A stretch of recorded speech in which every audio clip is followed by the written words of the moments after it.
Okay, तो start करते हैं। अब अपन बात करेंगे अपने क्वेश्चंस की। जितना भी अपन ने वैल्यूएशन ऑफ गुडविल अभी तक रीड किया है, समझा है, उसके अपन कुछ क्वेश्चंस करके देखेंगे। आप अपनी कॉपी निकालें, कैलकुलेटर रेडी करें, अपना पेन निकालें, और सामने आपको जो नोट्स दिए गए हैं, मेरे सामने भी नोट्स हैं, आपको दिख रहा होगा। अपन सबसे पहले अपन स्टार्ट करेंगे वैल्यूएशन ऑफ गुडविल के क्वेश्चन से।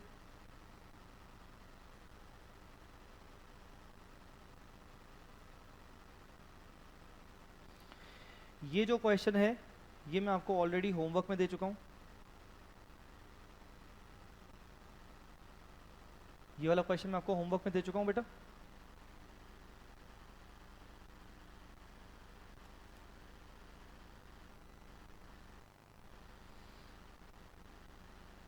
होमवर्क क्वेश्चन नंबर 2 अभी स्किप कर लीजिए।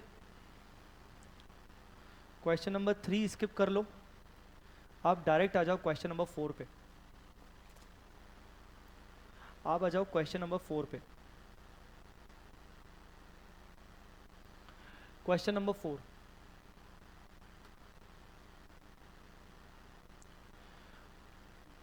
क्वेश्चन नंबर 4 इसलिए करवा रहा हूँ क्योंकि उसका सोल्यूशन मैंने दिया नहीं हुआ है, और question number 4 full fledged question है। इसको एग्जाम के लिए टिक लगा लो।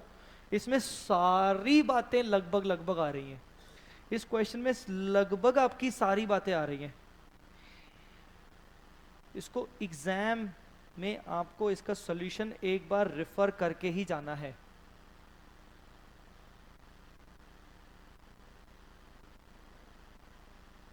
ठीक है, चलिए पढ़ना शुरू करते हैं। The following is the balance sheet as at 31 December 2006 of Sun Limited. Sun Limited की बैलेंस शीट ये दी हुई है 31 दिसंबर 2006 की। ठीक है, ध्यान से इक्विटी कैपिटल देखिए, इतना सारा equity capital. 80,000 equity shares of 10 each fully paid, 50,000 equity shares of 10 each 8 paid, 8 paid. 36,000 equity shares of 5 each fully paid, 30,000 equity shares of 5 each 4 paid, 4 paid। ठीक है, 3,000 10% प्रेफरेंस शेयर्स। बेटा प्रेफरेंस शेयर हैं, preference share की बातें अपन ने बहुत सारी की हुई हैं। एनआरआर, एफएमपी, कैपिटल एम्प्लॉयड, बहुत सारी बातें की हुई हैं। General reserve, profit and loss, preliminary expenses. Secured loan 12% debentures, 15% term loan, deposits, bank loan, creditors, outstanding, provision for tax, provision for tax भी है। अरे बाप रे, प्रपोज डिविडेंड, इक्विटी और प्रेफरेंस भी है। इक्विटी और प्रेफरेंस डिविडेंड पेबल भी दिख रहा है अपनी बैलेंस शीट में। मैंने इक्विटी और प्रेफरेंस डिविडेंड के बारे में क्या बातें बताई थी? मैंने आपको ये बताया था कि अगर आपकी बैलेंस शीट में डिविडेंड पेबल दिख रहा है तो आपको उसको आउटसाइड लायबिलिटी में कंसीडर नहीं करना है। आगे बढ़ते हैं। गुडविल, गुडविल के बारे में क्या बताई थी? आपने एक क्वेश्चन भी पूछा था, गुडविल के बारे में क्या बात बताई थी मैंने? गुडविल अगर सेल्फ जनरेटेड है तो कंसीडर नहीं करेंगे असेट में, और अगर परचेज है तो कंसीडर करेंगे। यहां पर अगर क्वेश्चन में कुछ भी नहीं लिखा होगा तो हम उसको सेल्फ जनरेटेड मानेंगे। आगे, planter machinery, land and building, furniture, fixer, vehicle, investments, stock, debtors, prepaid, advances, cash and bank. ठीक है बेटा, आगे आओ। अपनी ईयर एंडिंग क्या थी? 2006, याद रखे, और ये कैलेंडर ईयर है। ठीक है, अब आ जाओ आगे। In 2004, a new machinery costing rupees 50,000, a new machinery costing rupees 50,000 was purchased, but wrongly,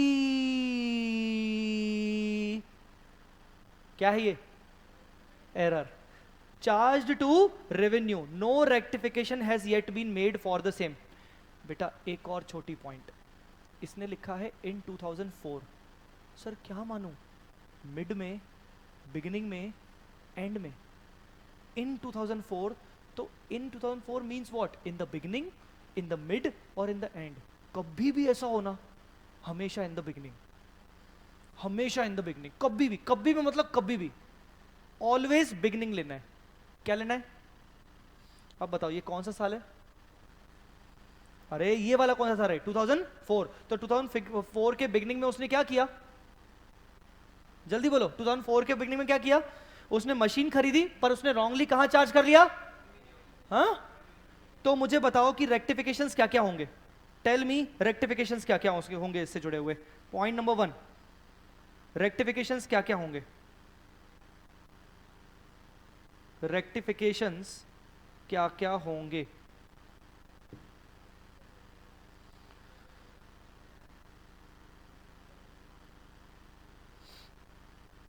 सबसे पहले 2004 में 50,000 से मैं अपने प्रॉफिट को क्या करूंगा, बढ़ाऊंगा कि घटाऊंगा, बढ़ाऊंगा, ठीक है। और 2004-5 में ही और 2006 में भी इसके ऊपर डेप्रिसिएशन का क्या इफेक्ट होगा, माइनस होगा। डेप्रिसिएशन का रेट क्या दिया हुआ है, डेप्रिसिएशन का रेट ढूंढने के लिए सबसे लास्ट में आइए देखिए, depreciation is charged on machinery at 10% reducing balance method. Depreciation 10% के बेसिस पर दिया हुआ है, ठीक है। तो मुझे बताओ अगर रिड्यूसिंग बैलेंस पे अगर 2004 में मेरी 5,000 की थी तो इसके ऊपर डेप्रिसिएशन कितना लगना चाहिए था, 5,000 का, बोलो, फिर 4,500 का, फिर 4,050 का। क्या इसका ये ट्रीटमेंट होगा कि नहीं होगा, ये आपका पहला रेक्टिफिकेशन, ठीक है। चलिए सेकंड पर आते हैं, सेकंड पर आते हैं। क्या लिखा है, stock is over valued bye 10,000 in 2005, stock is over valued bye 10,000 इन 2005। रुक जाओ, रुक जाओ, स्टॉक किसके स्टॉक की बात कर रहा है, 2005 की 2006, हाँ। तो बेटा उसने ओपनिंग बोला है कि क्लोजिंग बोला है, सर सिंपल स्टॉक बोला तो मानेंगे कि क्लोजिंग ही होगा, ओपनिंग कभी थोड़ी अलग से बोलता है कुछ, बोलो ना। तो opening stock sorry closing stock अगर 2005 का ओवर वैल्यूड है 10,000 से, तो मुझे बताओ 10,000 का क्या एडजस्टमेंट देना पड़ेगा, लेस करूंगा। और यही चीज अगले साल 2006 में ओपनिंग हो जाएगी, बोलो बेटा, और ओपनिंग हो जाएगी तो इसी को 10,000 को मैं वापस से मुझे एड बैक करना पड़ेगा। चलो next point, debtors are to be reduced by 5,000 in 2006, are to be reduced by 5,000 in 2006। बोलो जल्दी बोलो, क्या करोगे, सर जैसा बोला है वैसा कर लेंगे, इसमें क्या पॉइंट है, छोड़ो आगे। सम ओल्ड फर्नीचर जिसकी बुक वैल्यू 10,000 थी वो डिस्पोज्ड ऑफ ₹6,000। मैंने आपको बोला था एक नॉन रिकरिंग आइटम का common example, non recurring item का कॉमन एग्जांपल याद करो। फर्नीचर को बेच दिया, बेटा कितने में बेचा है, 6,000 था कितने का, बोलो बोलो, था कितने का। तो जो ये फर्नीचर वाला पॉइंट है, फर्नीचर के ऊपर मेरे को कितने का लॉस हुआ, 4,000 का लॉस हुआ। ये मेरा क्या होगा, नॉन क्या, non operating, non recurring, non recurring, non recurring, non recurring. आओ next point, fixed assets are worth 5% more than their actual book value. Fixed asset अपनी एक्चुअल बुक वैल्यू से 5, अरे यार एक बात बताना पवन, फिक्स्ड एसेट 5% से ऊपर है, तुम इसका इफेक्ट एफएमपी में दोगे कि नहीं दोगे। फिक्स्ड एसेट 5% ऊपर है, तुम इसका इफेक्ट एफएमपी में दोगे क्या, नहीं दोगे। अभी तुमने पूछा था ये क्वेश्चन, फिक्स्ड एसेट की अगर वैल्यू ऊपर हो रही है नीचे हो रही है, इसका इफेक्ट एफएमपी में नहीं देंगे, इसका इफेक्ट डायरेक्ट कहां देंगे, कैपिटल एम्प्लॉयड। बट एफएमपी में इसके डेप्रिसिएशन का इफेक्ट जरूर देंगे। तो आओ देखो क्या लिखा हुआ है, depreciation on the appreciated value of fixed assets except machinery, except machinery, except machinery is not to be considered for the valuation of goodwill. मतलब आपको सारी फिक्स्ड एसेट्स की वैल्यू बढ़ानी है, पर मशीन को छोड़कर जितनी भी बढ़ेंगी उनका डेप्रिसिएशन छोड़ दो। तो सिर्फ किसका डेप्रिसिएशन कंसीडर करना है, पर ना एक पॉइंट प्रॉब्लम है, मशीनरी में एक रेक्टिफिकेशन है। इसका मतलब कभी भी अगर एक पर्टिकुलर एसेट में रेक्टिफिकेशन और रिवैल्यूएशन साथ में आ जाए तो पहले रेक्टिफिकेशन करेंगे, बाद में रिवैल्यूएशन करेंगे, उसके बाद में उसका डेप्रिसिएशन का इफेक्ट करेंगे। सीक्वेंस क्या दोगे, पहले रेक्टिफिकेशन, रिवैल्यूएशन, बाद में डेप्रिसिएशन। चलो आ जाओ वर्किंग नोट बनाए, इसका वर्किंग नोट बनाते हैं।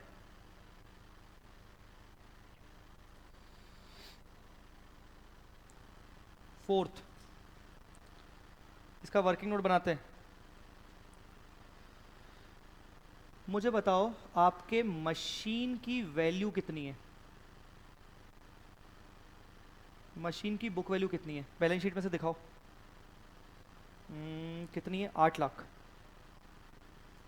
देखो मशीन की बुक वैल्यू कितनी है, जल्दी बोलो। मिल गई 8 लाख। मैं बोल रहा हूं ये गलत है, गलत है ये। अरे साहब ये गलत है, मशीन की वैल्यू ये 2006 की गलत है। क्यों गलत है, क्योंकि 2004 में तुमने 50,000 की मशीन खरीद के पेंडल में डाल दी थी। सबसे पहले उसका रेक्टिफिकेशन करेंगे कि नहीं। तो 8 लाख में सबसे पहले तुम्हारी मशीन 50,000 से बढ़ जाएगी, हाँ, और उसके ऊपर तुम्हारा एक्यूमुलेटेड डेप्रीसिएशन 3 साल का। अरे बोलना कितना?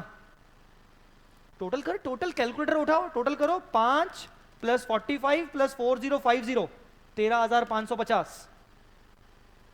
13,550, 13,550 का रेक्टिफिकेशन। तो टोटल करो कितना हुआ? 8 लाख + 50,000 - 13,550, ये हो गया 836,450। सर ये वैल्यू कौन सी है? ये रेक्टिफाइड वैल्यू है, रेक्टिफाइड वैल्यू है। अब मुझे इसको कितने से प्लस करना है? मुझे इसको कितने से इंक्रीज करना है? Increase by what? 5%। Increase by 5%, तो इसका 5%, ये होगा कितना? 41,823 आ रहा है ना? 822.5 है, मैंने 823 कर दिया, राउंडिंग ऑफ कर दिया। हाँ, तो बताओ इसको मैंने कितने से कर दिया? टोटल कितना हो गया? टोटल कितना हो गया? 878,273। बोलो बेटा, इसको तुम किस में डालोगे? इसको तुम डालोगे कैपिटल एम्प्लॉयड में। बोलो बेटा, इसको तुम किस में डालोगे? साइड में लिख लो कैपिटल एम्प्लॉयड। इसको तुम किस में डालोगे? कैपिटल एम्प्लॉयड में। अच्छा, अब इसका डेप्रीसिएशन क्या मुझे चाहिए? मुझे इसका एडिशनल डेप्रीसिएशन चाहिए। बोलो, इसका एडिशनल डेप्थ चाहिए। अरे बोलो, इसका मुझे एडिशनल डेप्थ चाहिए। तो एडिशनल डेप्थ किसके ऊपर निकालूंगा? सुनो रे सुनो, ये रहा, ये जो है ना तुम्हारा इंक्रीज फैक्टर, इसका 41,823 का 10% depreciation, 4182, this is your additional depreciation. बोलो बेटा, समझ में आ रहा है कि नहीं? This is your additional depreciation. All done? उधर पक्का? क्यों भाई, क्लियर हो गया? 4182, ये क्या होगा? Additional depreciation. इसको एरो करके लिख दो FMP, ये तुम्हारे FMP में काम आएगा। अरे बोलो यार, क्लियर हुआ कि नहीं? चलो आगे बढ़ते हैं, आगे बढ़ते हैं। Of the investments 20% is trading and the balance is non trading. Of the investments 20% is trading and balance is non trading. All trade investments are to be valued at 20% below cost. One second. सबसे पहले अपन investments की बात कर लेते हैं। ये अपना point number 5 आएगा। मुझे बताओ इन्वेस्टमेंट्स कितने हैं? बैलेंस शीट वैल्यू जल्दी, बैलेंस शीट वैल्यू कितनी है इन्वेस्टमेंट्स की? हाँ, 3 लाख। 3 लाख, इसको एरो करो, 2 हिस्से करो, जल्दी बोलो कितना कितना? Trade, non trade, trade, non trade. अरे जल्दी बोलो रे, कितना कितना आएगा? 60, 240। अच्छा, आगे क्या बोल रहा है? All trade investments are to be valued at 20% below cost, तो 60 - 20%, 48। बेटा ट्रेड इन्वेस्टमेंट कैपिटल एम्प्लॉयड में आता है क्या? हाँ बोलो, ट्रेड इन्वेस्टमेंट कैपिटल एम्प्लॉयड में आता है क्या? हाँ। और कैपिटल एम्प्लॉयड में कौन सा नहीं आता है? Non trade. तो इसको साइड में लिखो, ये कैपिटल एम्प्लॉयड में आएगा। यस, ये कैपिटल एम्प्लॉयड में आएगा। अरे बोलो। अच्छा, नॉन ट्रेड के बारे में पढ़ते हैं।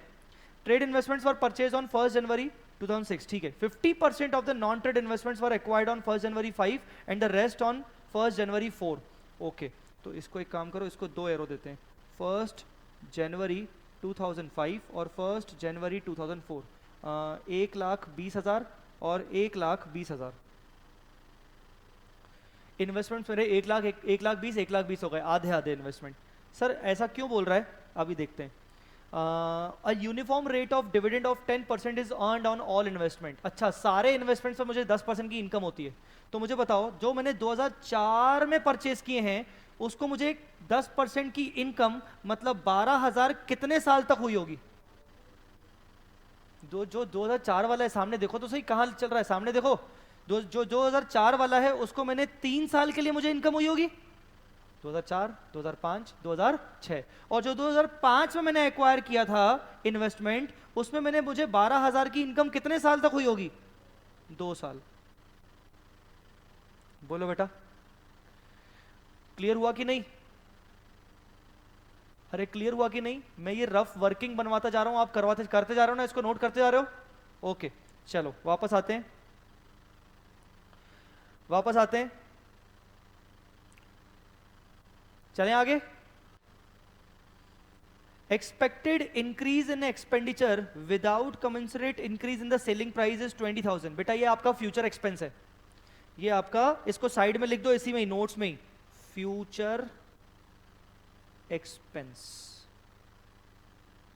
Future expense. ये आपको कंसीडर करना पड़ेगा किसमें? एफएमपी में। आगे, research and development expenses anticipated in future 30,000, ये भी आपका फ्यूचर एक्सपेंस, ये भी आपका फ्यूचर एक्सपेंस, ये भी आपका फ्यूचर एक्सपेंस है। मेरी बात समझ में आ रही कि नहीं? अच्छा आगे, in a similar business are normal return on capital employed, oh my God, normal return on capital employed, बताओ ये इक्विटी वालों के लिए है कि सिंपल सा दिया हुआ है? अगर सिंपल सा दिया हुआ है तो क्या करोगे?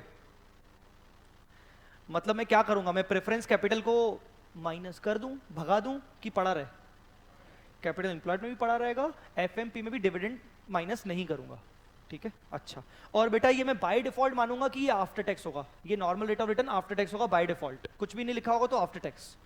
अच्छा, profit after tax is 210, 190, 2 lakh, 3 साल के प्रॉफिट्स दिए हुए हैं, ठीक है।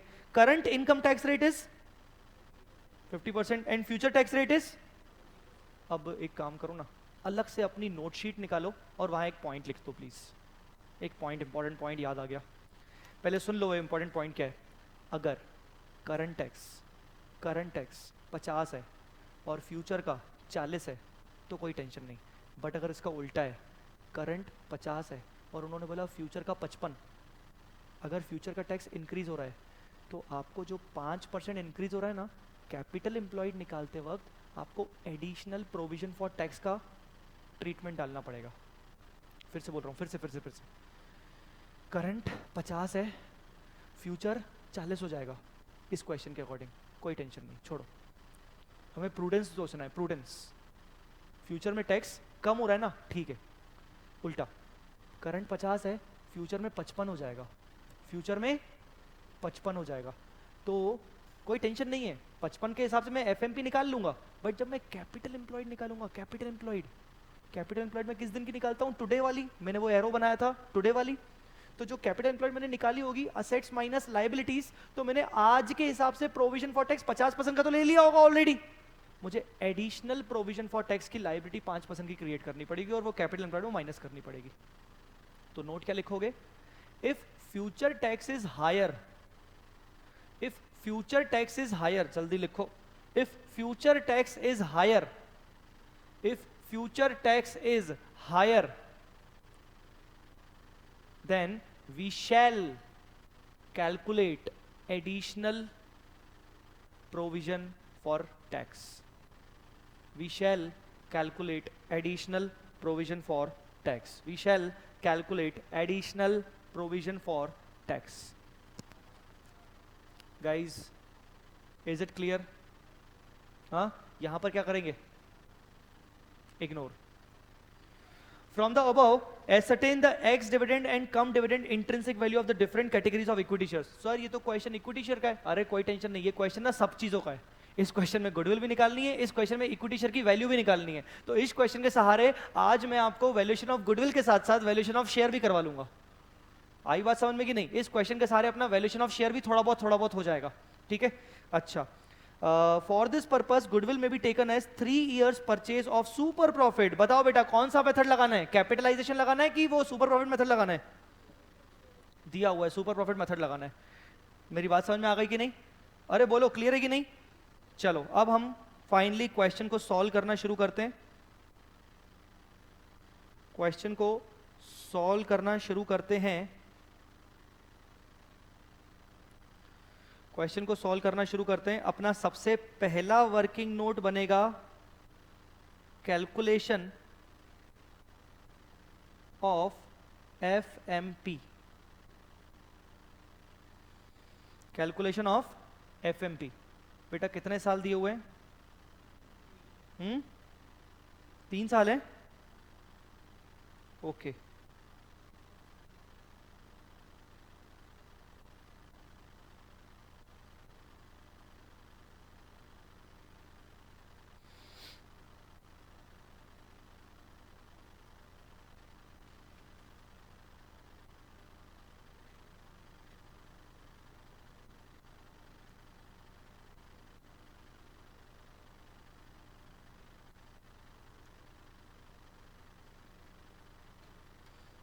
चलो ढूंढो प्रॉफिट कितने।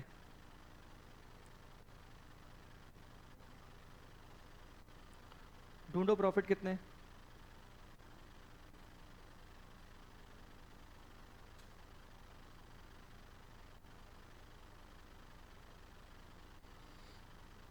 पी ए टी 2004, 2005, 2006, 4, 5, 6 कितने कितने प्रॉफिट थे? जल्दी आपको मुझे बताते जाना पड़ेगा, जल्दी बोलो। 2,10,000, 1,90,000, 2,00,000। बेटा ये कौन से हैं? प्रॉफिट बिफोर टैक्स है कि प्रॉफिट आफ्टर टैक्स है? लिखा हुआ है ना, बिफोर टैक्स है कि आफ्टर टैक्स है? आफ्टर टैक्स है। तो सबसे पहले इसमें करेंगे add back tax at the rate of 50%। तो मैं क्या बोलता हूँ, डायरेक्ट निकाल लो ना। यहाँ से आपका पीबीटी डायरेक्ट निकल जाएगा ना, 4,20,000, हाँ 3,80,000 और 4,00,000। क्यों, समझ में आया मैंने क्या बोला? अरे डायरेक्ट निकालो ना, शॉर्टकट करते हैं ना भाई। हाँ चलो पीबीटी हो गया। अब अपना वर्किंग नोट नंबर 1 चेक करो। वर्किंग नोट नंबर 1 चेक करो। रेक्टिफिकेशन था, चेक करो चेक करो चेक करो चेक करो। रेक्टिफिकेशन था वर्किंग नोट नंबर 1। बताओ क्या होगा उसका? Plus minus rectification of errors. 50 को मुझे क्या करना था, एड बैक की लेस बैक? एड बैक की लेस बैक? Add back. और 5,000 को लेस, 4,500 को लेस, 405 को लेस, यही था? अरे बोलो। अच्छा next working note number 2 check करो। वर्किंग नोट नंबर 2 चेक करो और जल्दी मुझे बताओ स्टॉक का एडजस्टमेंट क्या होगा? Plus minus stock adjustment. Stock adjustment tell me, plus minus stock adjustment tell me क्या होगा? 2004 था कि 5 था? 5। तो स्टॉक को मुझे 10,000 से क्या करना था, लेस करना था। और 6 में वही चीज 10,000 से क्या हो जाती, ऐड हो जाती। उस वाले पॉइंट में डेटर्स का एक पॉइंट था जो मैंने वर्किंग नोट नहीं बनवाया है आपसे। तो डेटर्स वाले पॉइंट को ढूंढो। प्लस माइनस या माइनस पता नहीं है वो प्लस है कि नहीं है। डेटर्स का कुछ बोल रहा था वो, debtors are to be reduce by something कुछ बोल रहा था ना। तो माइनस डेटर्स एडजस्टमेंट कौन से ईयर में, कितना? 5,000 माइनस करना है। अच्छा डेटर्स का एडजस्टमेंट हो गया। उसके बाद उसी थर्ड वर्किंग नोट को चेक करो। थर्ड वर्किंग नोट को चेक करो, देखो फर्नीचर 4,000 का नॉन रिकरिंग, बोलो तो प्लस करेंगे कि माइनस करेंगे? लॉस है ये, लॉस। लॉस को लेस कर दिया गया होगा, वापस से एड बैक करेंगे। बोलो बेटा, एड लॉस, ब्रैकेट में लिख देना नॉन रिकरिंग। कौन सा था, कौन से ईयर में था? 5 की 6? तो सर 6 मानेंगे, मेंशन नहीं है तो करंट में मानेंगे। मेंशन नहीं है तो करंट में मानेंगे। 4,000। चलो वर्किंग नोट नंबर 4 चेक करो। 4 वर्किंग नोट नंबर 4 चेक करो। सर वर्किंग नोट नंबर 4 जो है ना उसमें तो एक तो कैपिटल एम्प्लॉयड में जाएगा वो 87,823, और जो दूसरा है 4182 वो एफएमपी में जाएगा। बट वो डेप्रिसिएशन है वो एवरेज करने के बाद जाएगा। वो जो डेप्रिसिएशन है वो एवरेज करने के बाद जाएगा, वो भी छोड़ दो। तो चलो एडजस्टमेंट वर्किंग नोट नंबर 5 में जाओ। वर्किंग नोट नंबर 5 में आओ, बोलो। वर्किंग नंबर 5 इन्वेस्टमेंट, कौन सी चीज हटाएंगे, ट्रेड वाली की नॉन ट्रेड वाली?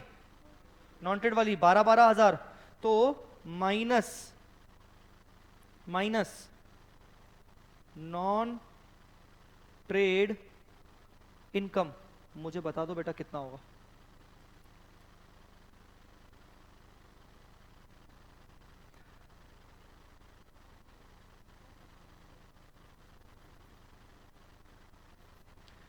ट्वेल्व 24 24, क्या मैंने सही लिखा है?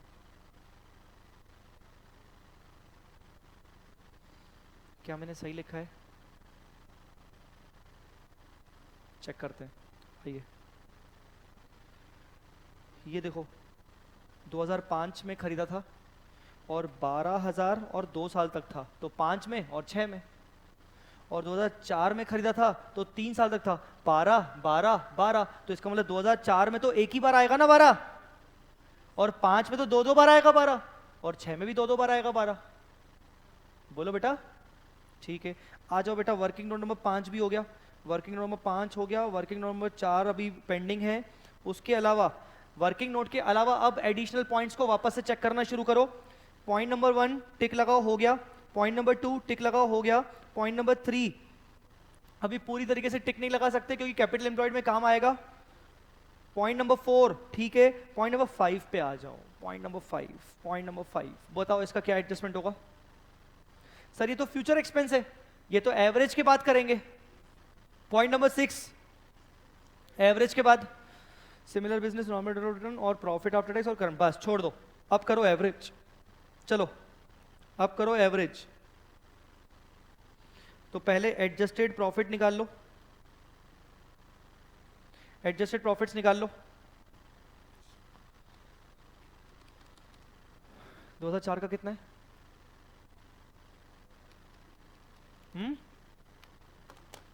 453। हाँ 2005 का 341,500। 2006 का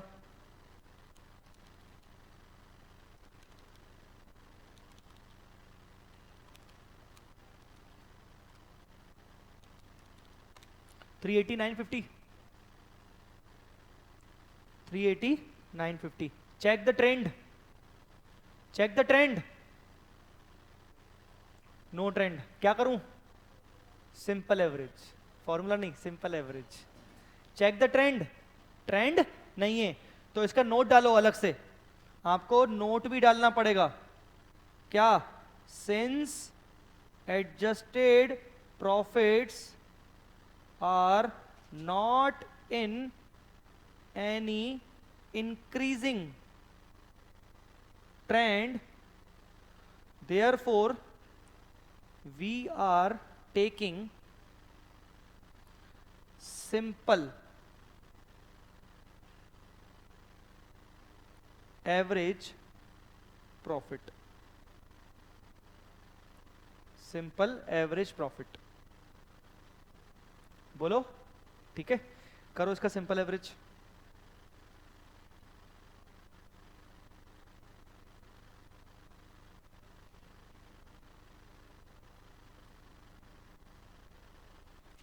सिंपल एवरेज करो, 453 plus 341,500 plus 380,950 divide by 3, 391,817 simple average adjusted profit. बोलो बेटा clear? Guys clear? Minus future expense, दो दो थे यार, कोई मुझे अमाउंट बता दो कितने कितने थे?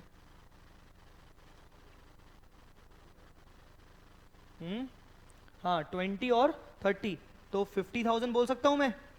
अच्छा, minus additional dep, additional dep कितना? 4183 की 2,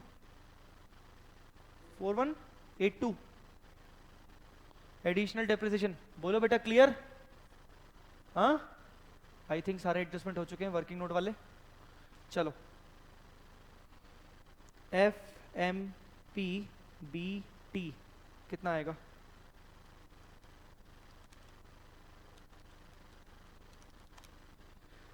three three seven six three five, ठीक है, माइनस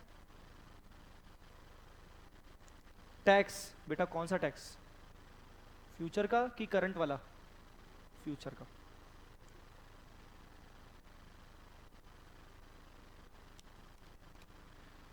टू जीरो टू 581, 202,581, इसको मैं क्या बोलूंगा? F M P A T 202,581।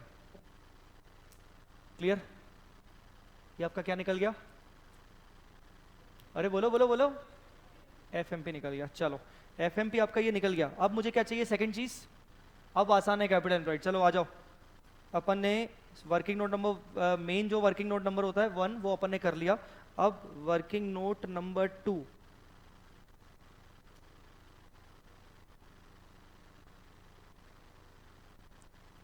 Working note number 2, capital employed. Capital employed, सबसे पहले असेट्स। शुरू करिए असेट से। सबसे पहली असेट कौन सी थी? जल्दी बोलो, सबसे पहली असेट कौन सी थी?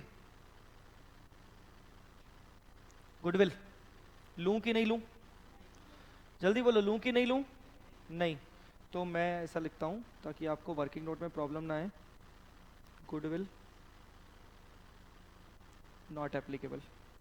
ठीक है, नेक्स्ट, प्लांट एंड मशीनरी। बेटा ऊपर वर्किंग नोट आपके पास लिखा हुआ है, प्लांट एंड मशीनरी का अमाउंट कितना लेना है? Working note 878,273। चलो, प्लांट एंड मशीनरी हो गया। Next, land and building. Land and building 5% से बढ़ाना है। 10 lakhs प्लस 5%, 10,50,000। अरे बोलो।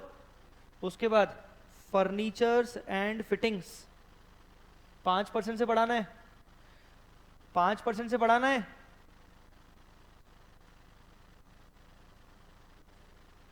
फर्नीचर एंड फिक्सचर्स, आप कुछ अभी बोल रहे थे डियर, आप क्या बोल रहे थे? कौन सा मिस हो गया? 50,000? वो बेटा प्लांट एंड मशीनरी थी, वो हमने ऑलरेडी ले लिया। फर्नीचर एंड फिक्सचर में कोई एडजस्टमेंट नहीं है, 5% से इंक्रीज करना है। 1,05,000 हो जाएगा। बोलो। उसके बाद व्हीकल्स, 2,10,000। अरे यार बोल ही नहीं रहे हो, होगा कि नहीं होगा? अब बताओ मुझे, यहां पर मैं ट्रेड इन्वेस्टमेंट्स कितने लिखूं? Trade investments 48,000। ठीक है गाइज, एक काम करते हैं। अच्छा, और स्टॉक में एडजस्टमेंट तो नहीं था? स्टॉक में एडजस्टमेंट तो नहीं था? सर था, ध्यान से देखो, नहीं था सर। वो 2005 वाले स्टॉक में एडजस्टमेंट था। 2005 के क्लोजिंग स्टॉक को ठीक करना था, तो वो 2006 के ओपनिंग स्टॉक को अफेक्ट कर जाएगा। How can the closing stock of 2006 will be affected? 2006 के क्लोजिंग स्टॉक पर कोई अफेक्ट ही नहीं पड़ेगा। समझ में आएगी नहीं? तो 2006 का क्लोजिंग स्टॉक वही का वही, 2,10,000। ठीक है, नेक्स्ट, डेटर्स में कोई एडजस्टमेंट था? था 5,000 रिड्यूस करने थे, 1,90,000। अरे बोलो ना बेटा, एक काम करो ना, बाकी की 3 असेट का टोटल बता दो ना। अदर असेट्स लिख दें, बार बार क्या लिखेंगे अपन? अदर असेट्स बोल दो। 40, 45 और 2 लाख, कितना होगा? 2,85,000। ओके, अच्छा, लेस करते जाते हैं। अब लेस करते जाते हैं। आओ बेटा, क्या है लेस में? सबसे पहले नीचे से शुरू करो, नीचे से। डिविडेंड लेस करेंगे क्या? हाँ, no. Provision for tax, provision for, मैंने आपको अभी थोड़ी देर पहले एक टैक्स वाली बात बताई थी। क्या बात बताई थी? अगर टैक्स रेट इंक्रीज होगा तो लेंगे। ये वाला जो प्रोविजन फॉर टैक्स है तो ऑलरेडी 50% के हिसाब से, और अभी फ्यूचर में कम हो जाएगा बल्कि, तो छोड़ दो। ठीक है, तो प्रोविजन फॉर टैक्स कितना? 2 लाख। अरे बोलो यार, जवाब नहीं देते यार। आउटस्टैंडिंग एक्सपेंस कितना? 20,000। Creditors, creditors 150। Next, bank loan 50। Next, next जल्दी बोलो। अरे काम करो ना यार, सारे के सारे प्लस कर दो ना। Non current liability, non current liability सारी की सारी प्लस कर दो यार। 4,50,000। बोलो बेटा। ठीक है, एक बार एडिशनल इंफॉर्मेशन चेक कर लो, हम कुछ चीज बोल तो नहीं रहे। ये आदत आपकी हमेशा होनी चाहिए। ये करने के बाद, कुछ भी बड़ा बड़ा करने के बाद एक बार चेक कर लो एडिशनल इंफॉर्मेशन में कुछ भूल तो नहीं रहे। फालतू कल को दिमाग ना खराब हो जाए, बाद में गुस्सा आ जाएगा। चलो जल्दी देखो, कोई क्वेश्चन में अपन चीज भूल तो नहीं रहे। क्वेश्चन में शुरू से देखें तो शेयर होल्डर फंड था, कुछ कुछ इक्विटी कैपिटल पार्टली पेड थे। बेटा पार्टली पेड इक्विटी कैपिटल से गुडविल का कोई मतलब नहीं है, वो शेयर की वैल्यूएशन पर बात करेंगे अपन। प्रेफरेंशियल कैपिटल माइनस नहीं करना है। बाकी रिजर्व से हमें कोई मतलब नहीं होता, लाइबिलिटीज हमने सारी ले ली, डिविडेंड से हमें कोई मतलब नहीं है। असेट में हमने गुडविल छोड़ दिया, बाकी सब हमने ले ली। एडिशनल इन्फॉर्मेशन चेक करते हैं, मशीन का पॉइंट हो चुका है, स्टॉक का पॉइंट हो चुका है, डेटर्स का पॉइंट हो चुका है, नॉन रिकरिंग आइटम फर्नीचर का एफएमबी में हो चुका है। फिक्स असेट्स 5% से सारी की सारी बढ़ चुकी है। डेप्रिसिएशन हमने एडिशनल प्लांट एंड मशीनरी पर ले लिया। इन्वेस्टमेंट्स ट्रेड हमने ले लिया, नॉन ट्रेड छोड़ दिए। एक्सपेक्टेड इंक्रीज इन एक्सपेंडिचर हमने एफएमपी में ले लिया, आरएनडी हमने एफएमपी में ले लिया। और अभी हमने सारे पॉइंट्स कर लिए। 7th नंबर पॉइंट कभी फिलहाल काम का नहीं है, 8 नंबर पॉइंट हो गया, 9 नंबर पॉइंट काम का नहीं है। चलो हो गया, करो।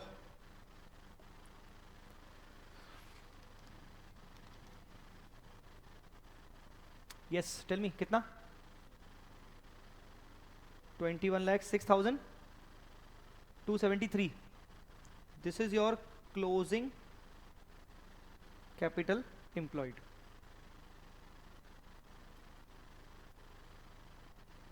This is your closing capital employed. अरे बोलो साहब, हाँ क्लियर हुआ कि नहीं? ये आपकी क्या हुई? Closing capital employed. Sir closing लेंगे कि एवरेज लेंगे? क्लोजिंग लेंगे कि एवरेज लेंगे? सबसे पहले क्वेश्चन की रिक्वायरमेंट चेक करो, कुछ बोला तो नहीं है? चेक करो चेक करो, कुछ बोला तो नहीं है? एनआरआर वाले पॉइंट में बोलेगा, अगर बोलेगा तो वो एनआरआर वाले पॉइंट में बोलेगा। एनआरआर वाला पॉइंट चेक करो, एनआरआर वाला पॉइंट बोलो, है क्या कहीं? बस कुछ भी नहीं बोल रहे, नॉर्मल रेट ऑफ रिटर्न बस आपको लेना है। अगर क्वेश्चन की रिक्वायरमेंट कुछ भी नहीं है तो अब हमें अपना दिमाग चलाना है। अपना दिमाग चलाने के लिए हमें देखना पड़ेगा कि एफएमपी में हमने क्या किया था। एफएमपी में हमने क्या किया था? सिंपल किया था कि वेटेड किया था? बोलो। सिंपल। अगर सिंपल किया था तो अब हमें क्या लेना पड़ेगा? बोलो।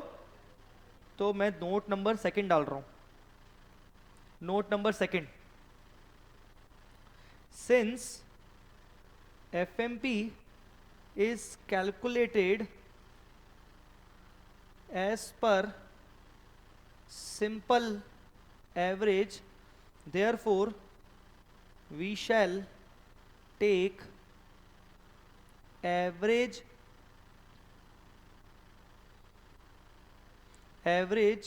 capital employed.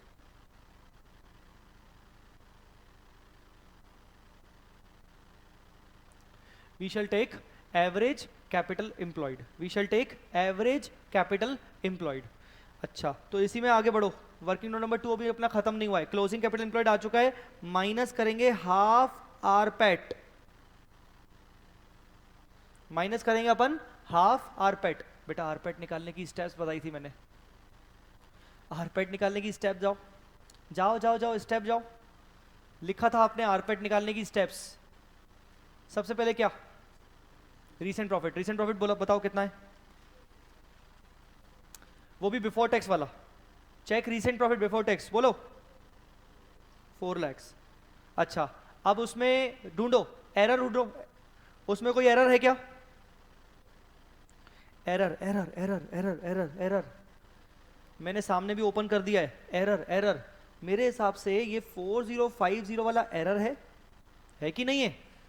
स्टॉक वाला एरर है कि नहीं है? और डेटर्स वाला एरर है कि नहीं है? और लॉस वाला एरर है कि नहीं है? और नॉन ट्रेड इनकम एरर है कि नहीं है? नॉन ट्रेड इनकम तो बिल्कुल भी नहीं है, लॉस और नॉन रिकरिंग भी बिल्कुल नहीं है। सवाल उठता है 10,000 और 5,000 का एरर है कि नहीं है। पॉइंट पढ़ो, डेटर्स में और स्टॉक में कहीं पे भी लिखा है क्या ओमिटेड, रॉन्गली, या टू बी रेक्टिफाइड, या टू बी रिटर्न ऑफ वगैरह वगैरह, टू बी रिटर्न ऑफ वगैरह वगैरह कुछ लिखा है क्या? सर वो ना डेटर्स में टू बी रिड्यूस लिखा हुआ है। वो बच्ची बता रही है सर डेटर्स में टू बी रिड्यूस लिखा हुआ है।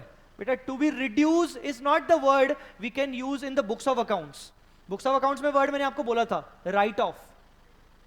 मैंने बोला था तुम अपने आप को वैल्यूअर समझो और एक दूसरा अकाउंटेंट होगा, अकाउंटेंट के वर्ड मैच करने की कोशिश करो। Return of in the books, to be adjusted in the books, इसमें लिखा है debtors are to be reduce. तो वैल्यूअर आया होगा, वैल्यू ने बोला यार सर तुम्हारे डेटर्स इतने हैं, 5,000 से कम कर देते हैं, अपन प्रूडेंस चलते हैं, अपन मान के चलते हैं 5,000 तुम्हें गिरेंगे। तो अकाउंटेंट बोलेगा तुम मान लो, मैं नहीं अपनी बुक्स में मानने वाला, ये मेरी कोई गलती नहीं है, ये मेरा कोई एरर नहीं है। बात समझ में आएगी नहीं? एरर तब होता जब वो बोलता to be write off, to be adjusted in the books. बात समझ में आएगी नहीं? सो सिर्फ एरर क्या हुआ आपका? एरर सिर्फ और सिर्फ आपका हुआ डेप्रिसिएशन। आ जाओ,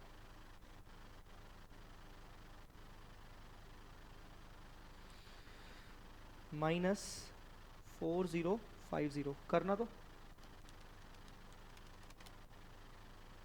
3,95950।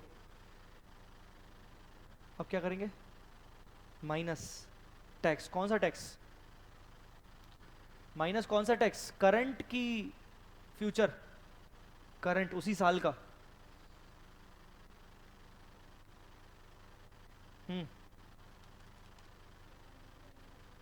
197,975, ये क्या आ गया तुम्हारा? आरपैट। अब इस आरपैट का क्या करना है? आधा 9898 कर देते हैं, 9898 कर देते हैं, ठीक है? बताओ टोटल कितना होगा?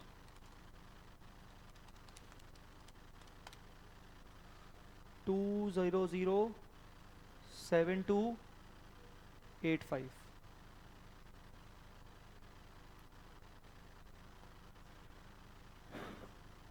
गाइस समझ में आ गया?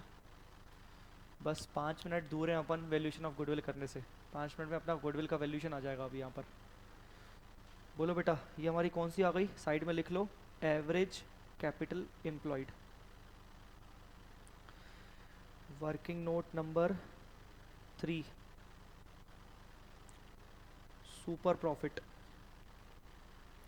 Working note number 3 super profit कैसे निकालते हैं? सुपर प्रॉफिट कैसे निकालते हैं? F M P minus normal profit. F M P देखना वर्किंग नोट नंबर 1 वाला 202581 माइनस नॉर्मल प्रॉफिट देखना। सो नॉर्मल प्रॉफिट निकाला ही नहीं है। अरे कैपिटल एम्प्लॉयड तो है अपने पास, 2007285 का 10%।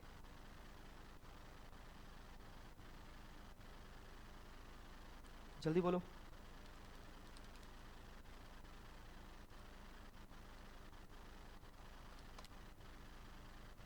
कितना आ गया? 1853 54 या 53 वॉट एवर, 53 है ना, 1853। बोलो हो गया? चलो फाइनली अब फेयर वर्किंग करते हैं। Goodwill is equal to, goodwill is equal to क्या, फॉर्मूला क्या था, super profit into 3, 1853 into 3, 1853 into 3, 5559।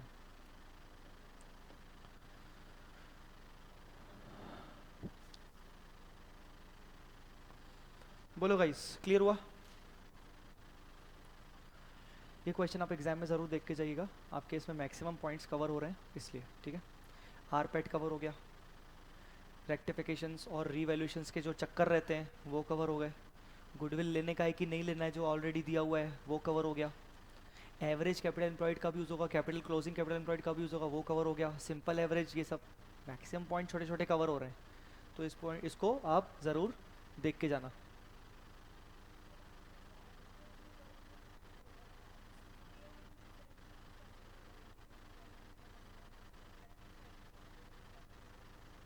हम्म हम्म हाँ,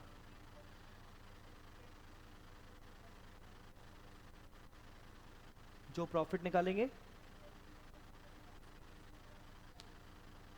रेक्टिफाइड प्रॉफिट के बेसिस पे रहेगा, बिल्कुल। जो 5% 10% जो एक्स्ट्रा प्रोविजन हमें निकालना है ना, वो उस साल के रेक्टिफाइड प्रॉफिट के ऊपर निकालना है। हाँ, उस साल के रेक्टिफाइड प्रॉफिट में। मैं अभी दिखा रहा हूँ, एक क्वेश्चन दिखा रहा हूँ आपको मैं।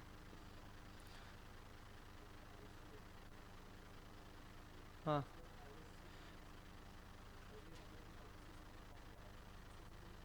हाँ, कहाँ से माइनस किया अपन ने?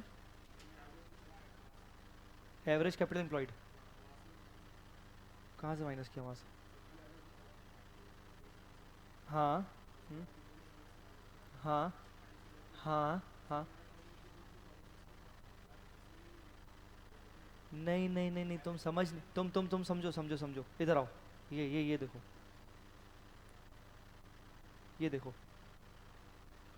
This is your 2004, this is your 2005, this is your 2006, you are standing here,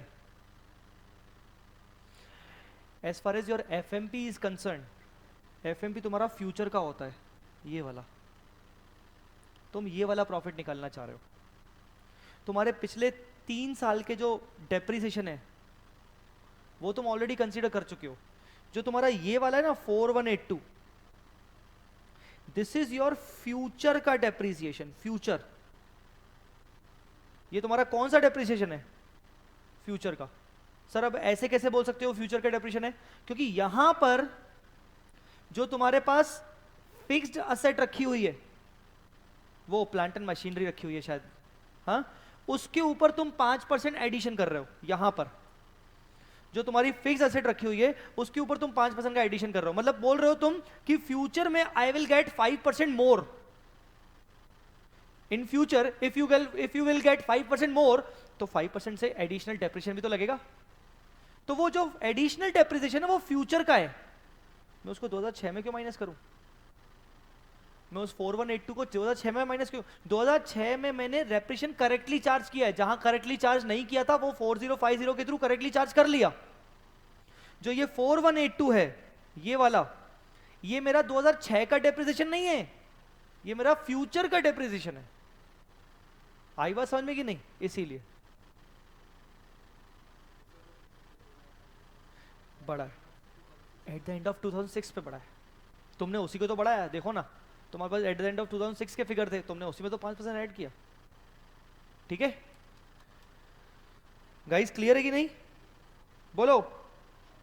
अपन एक क्वेश्चन अभी डिस्कस करेंगे। सबसे पहले इस क्वेश्चन को याद रखिएगा, मैं इस क्वेश्चन के बेसिस पर आपको वैल्यूएशन ऑफ शेयर भी करवाऊंगा, है ना। अभी पहले मैं आपको दूसरा क्वेश्चन पहले डिस्कस करवाता हूं।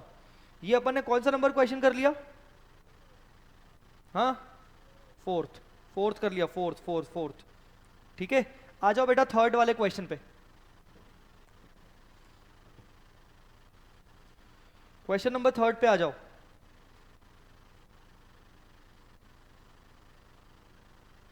Question number third, the balance sheet of D limited on 31 March 17। ये आपका पीएम का क्वेश्चन है। सबसे पहले तो मैं आपको बता दूं, ये आपके पीएम में से लिया है मैंने। ये आपका मैंने पीएम में से लिया है। The balance sheet of D as on 31 March 17 is as under 1,25,000 shares of 100 each fully paid up.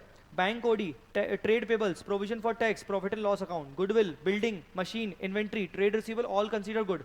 मुझे ना इसमें डाउट अगर होगा एज एन स्टूडेंट तो मुझे सिर्फ गुडविल का देखना पड़ेगा, मुझे सिर्फ गुडविल का चेक करना पड़ेगा। क्या बोलते हो, सही बोलते हो कि नहीं? गुडविल को देखना पड़ेगा कि गुडविल क्या होगी। बोलो बेटा, आगे बढ़ते हैं। अच्छा ये ईयर कौन सा है? 2017। नीचे बोल रहा है इन 2000 when the company started it's activities the paid up capital was same. जब कंपनी ने अपना बिजनेस शुरू किया था तो भी पेड अप कैपिटल वही था जो आज है। पता है आपको ये क्या हिंट दे रहा है? ये हिंट दे रहा है कि हो सकता है तुम्हें आरपैट निकालना पड़े। आरपैट निकालने का फॉर्मूला क्या होता है? आरपैट नहीं, सॉरी, हो सकता है तुम्हें आरपैट का यूज करना पड़े, हो सकता है तुम्हें एवरेज कैपिटल एम्प्लॉयड निकालना पड़े। एवरेज कैपिटल एम्प्लॉयड का फॉर्मूला क्या होता है? एक होता है opening plus closing divide by 2, उसको छोड़ो, वो दूसरा फॉर्मूला बोलो, क्लोजिंग माइनस हाफ आरपैट। और उसमें अपन एक बेसिक असम्पशन क्या रखते हैं कि ड्यूरिंग द ईयर कोई भी कैपिटल में इशू या बायबैक नहीं हुआ होगा। और ये वही तो कह रहा है कि तुमने जब बिजनेस शुरू किया था तो तुम्हारा कैपिटल 1,25,00,000 था, आज भी तुम्हारा कैपिटल 1,25,00,000 है। मतलब ड्यूरिंग द ईयर तुमने किसी प्रकार से कोई भी इशू और बायबैक नहीं किया। इसका मतलब तुम्हारे कैपिटल में सिर्फ, कैपिटल एम्प्लॉयड में सिर्फ कौन सा चेंज हुआ होगा? प्रॉफिट का। दिस क्वेश्चन वांट्स टू से कि हो सकता है तुम्हें इसमें एवरेज कैपिटल एम्प्लॉयड निकालनी पड़े उस फॉर्मूले से, क्लोजिंग माइनस हाफ आरपैट। समझ में आई मेरी बात की नहीं? बोलो यार, एक ही जना बोला यस सर। आगे द प्रॉफिट और लॉस। अच्छा एक सेकेंड, लिखा हुआ है द प्रॉफिट और loss for the last 5 year. Sir ये आफ्टर टैक्स होंगे कि बिफोर टैक्स होंगे? आफ्टर टैक्स होंगे कि बिफोर टैक्स होंगे? कभी भी प्रॉफिट के बारे में कुछ ना लिखा जाए तो आफ्टर टैक्स, ठीक है।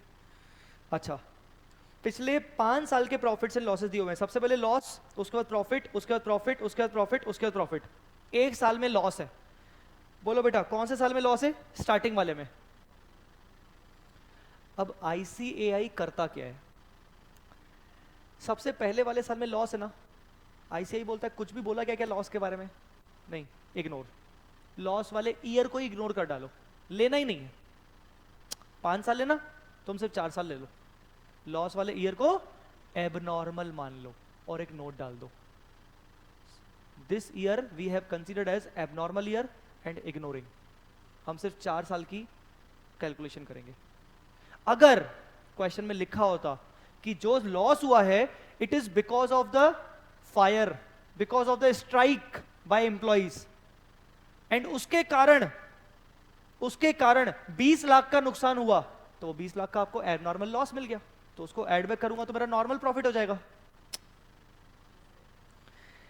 If the institute is giving you the information about the abnormal gain or abnormal loss in quantified manner, you can consider that year, otherwise you have to ignore.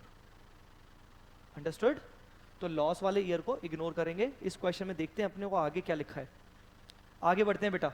Income tax so far has been 40% and the above profit has been arrived at on basis of such tax rate. From 16-17 the rate of income tax should be taken at 45। घंटी बजी, घंटी बजी, घंटी बजनी चाहिए दिमाग की, जल्दी बोलो क्या घंटी बजनी चाहिए?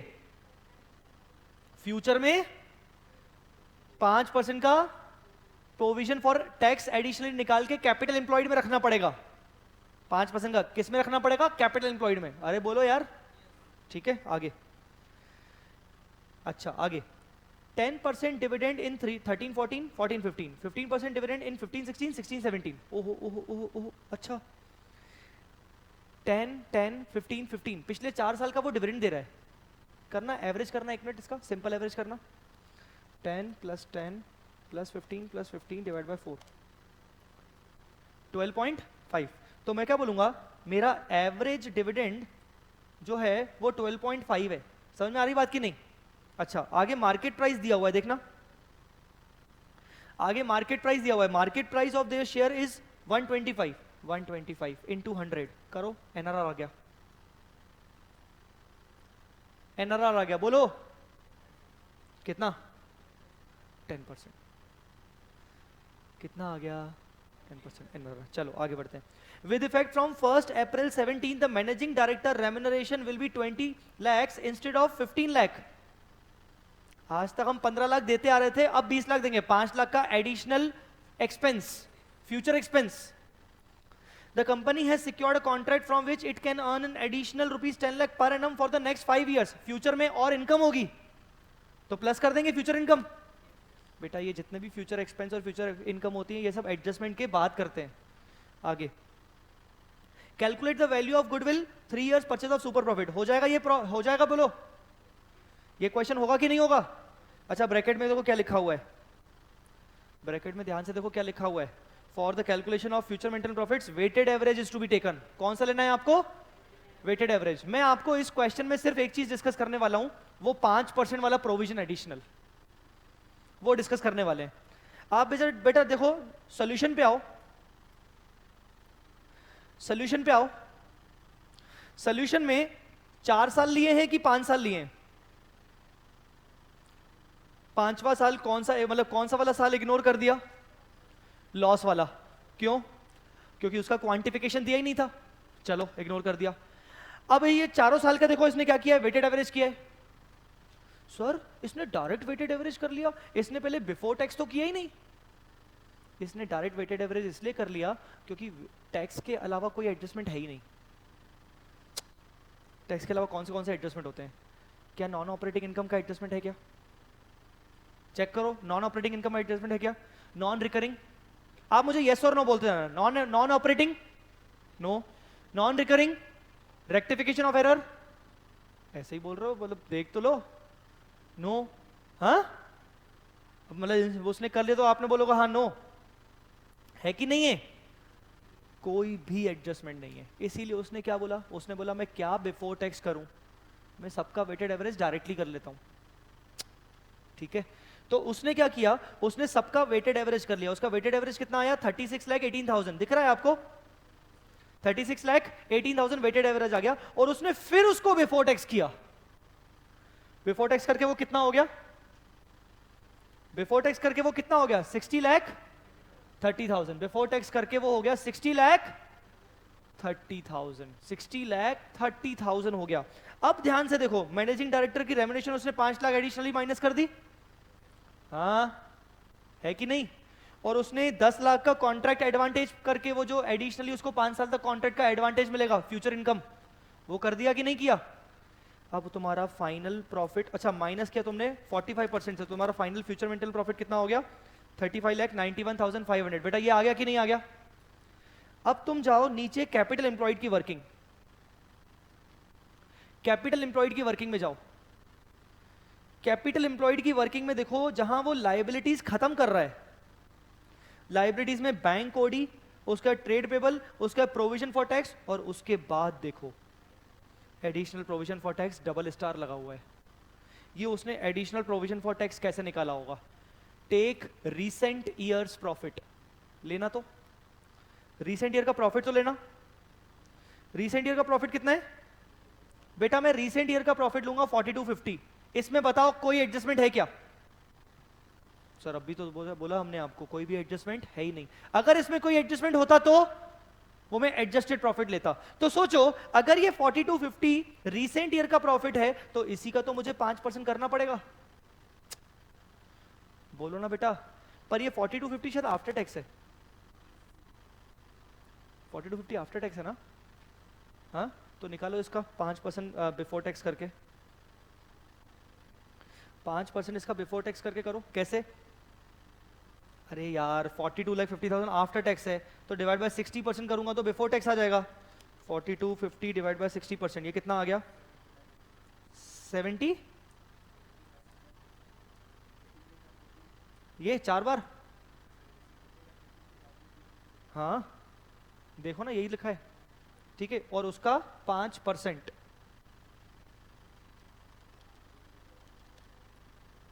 354 167, ये देखो उसने एडिशनल प्रोविजन फॉर टैक्स ले लिया, कहीं दिख रहा है क्या, हाँ ये एडिशनल प्रोविजन फॉर टैक्स ले लिया। बोलो बेटा क्लियर है कि नहीं? हाँ, इस क्वेश्चन में और कुछ नहीं है, हो जाएगा ये क्वेश्चन? हाँ बोलो तो मैं आगे बढ़ूँ। हो जाएगा पक्का? चलो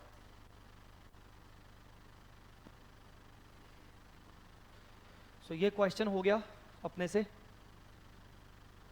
this was question number 3। We have done question number 3, question number 4, question number 3, question number 4।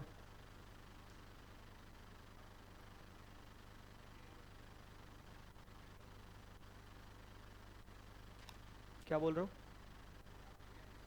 हाँ, एक पॉइंट आ जाए उस पर, ठीक है। सर इस क्वेश्चन में हमने प्रॉफिट का वेटेड एवरेज किया किया था ना? सर वेटेड एवरेज अगर प्रॉफिट का हमने किया था तो हमें तो क्लोजिंग कैपिटल एम्प्लॉयड लेनी चाहिए। क्या लेनी चाहिए? Closing capital. और सर उसने तो एवरेज कैपिटल एम्प्लॉयड ले ली। क्यों? क्योंकि उसने हिंट दी हुई थी। स्टार्टिंग में मैंने आपको एक हिंट बताई थी। मैंने शायद कहीं आपको हिंट की बातें की थी अभी थोड़ी देर पहले। क्या बात की थी हिंट की? There is no change in the capital, share capital. There is no change in share capital, मतलब they want us to calculate average capital. This is hint actually, इसीलिए। ठीक है बेटा, ऑल्टरनेटिव सॉल्यूशन एग्जिस्ट कर सकता है। Alternatively अपन closing capital भी consider करके कर सकते हैं। मैं तो बोलूंगा एक मतलब एक मेरी तरफ से तो ये ओपिनियन रहेगा, अगर आपके पास सफिशिएंट टाइम है और आपको पता है कि सिर्फ 2 या 3 मिनट लगेंगे, तो आप तो क्लोजिंग कैपिटल भी निकाल के आ जाओ, एवरेज कैपिटल भी निकाल के आ जाओ। आपको सिर्फ फॉर्मूले तो 2 बार डालना है ना, super profit into number of years purchase. आप 2 बार गुडविल निकाल के आ जाओ। इतना सेफ सिचुएशन में रहोगे कि कल को अगर मेरा एक आंसर गलत हुआ तो दूसरा वाला सही रहेगा, तो मैं दोनों आंसर लिख के आऊं कि देखो ऐसा भी है और alternatively it can be done like that if you have 3 to 4 minutes extra. और मैं 3 to 4 मिनट इसलिए बोल रहा हूँ क्योंकि एग्जाम में 3 to 4 मिनट्स भी अपने आप में बहुत होते हैं। तो if you have 3 to 4 minutes extra, मैं बोलूंगा दोनों टाइप से गुडविल निकाल के आ जाओ, क्लोजिंग से भी और एवरेज से भी। ठीक है,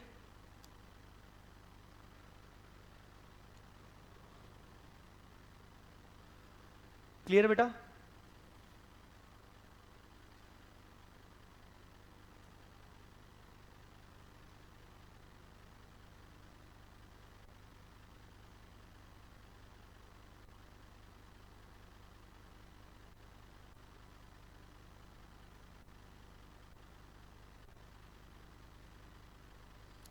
चलिए एक काम करिए,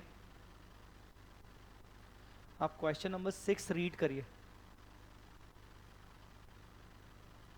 आप क्वेश्चन नंबर 6 रीड करिए।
हाँ जी, रीड कर रहे हो?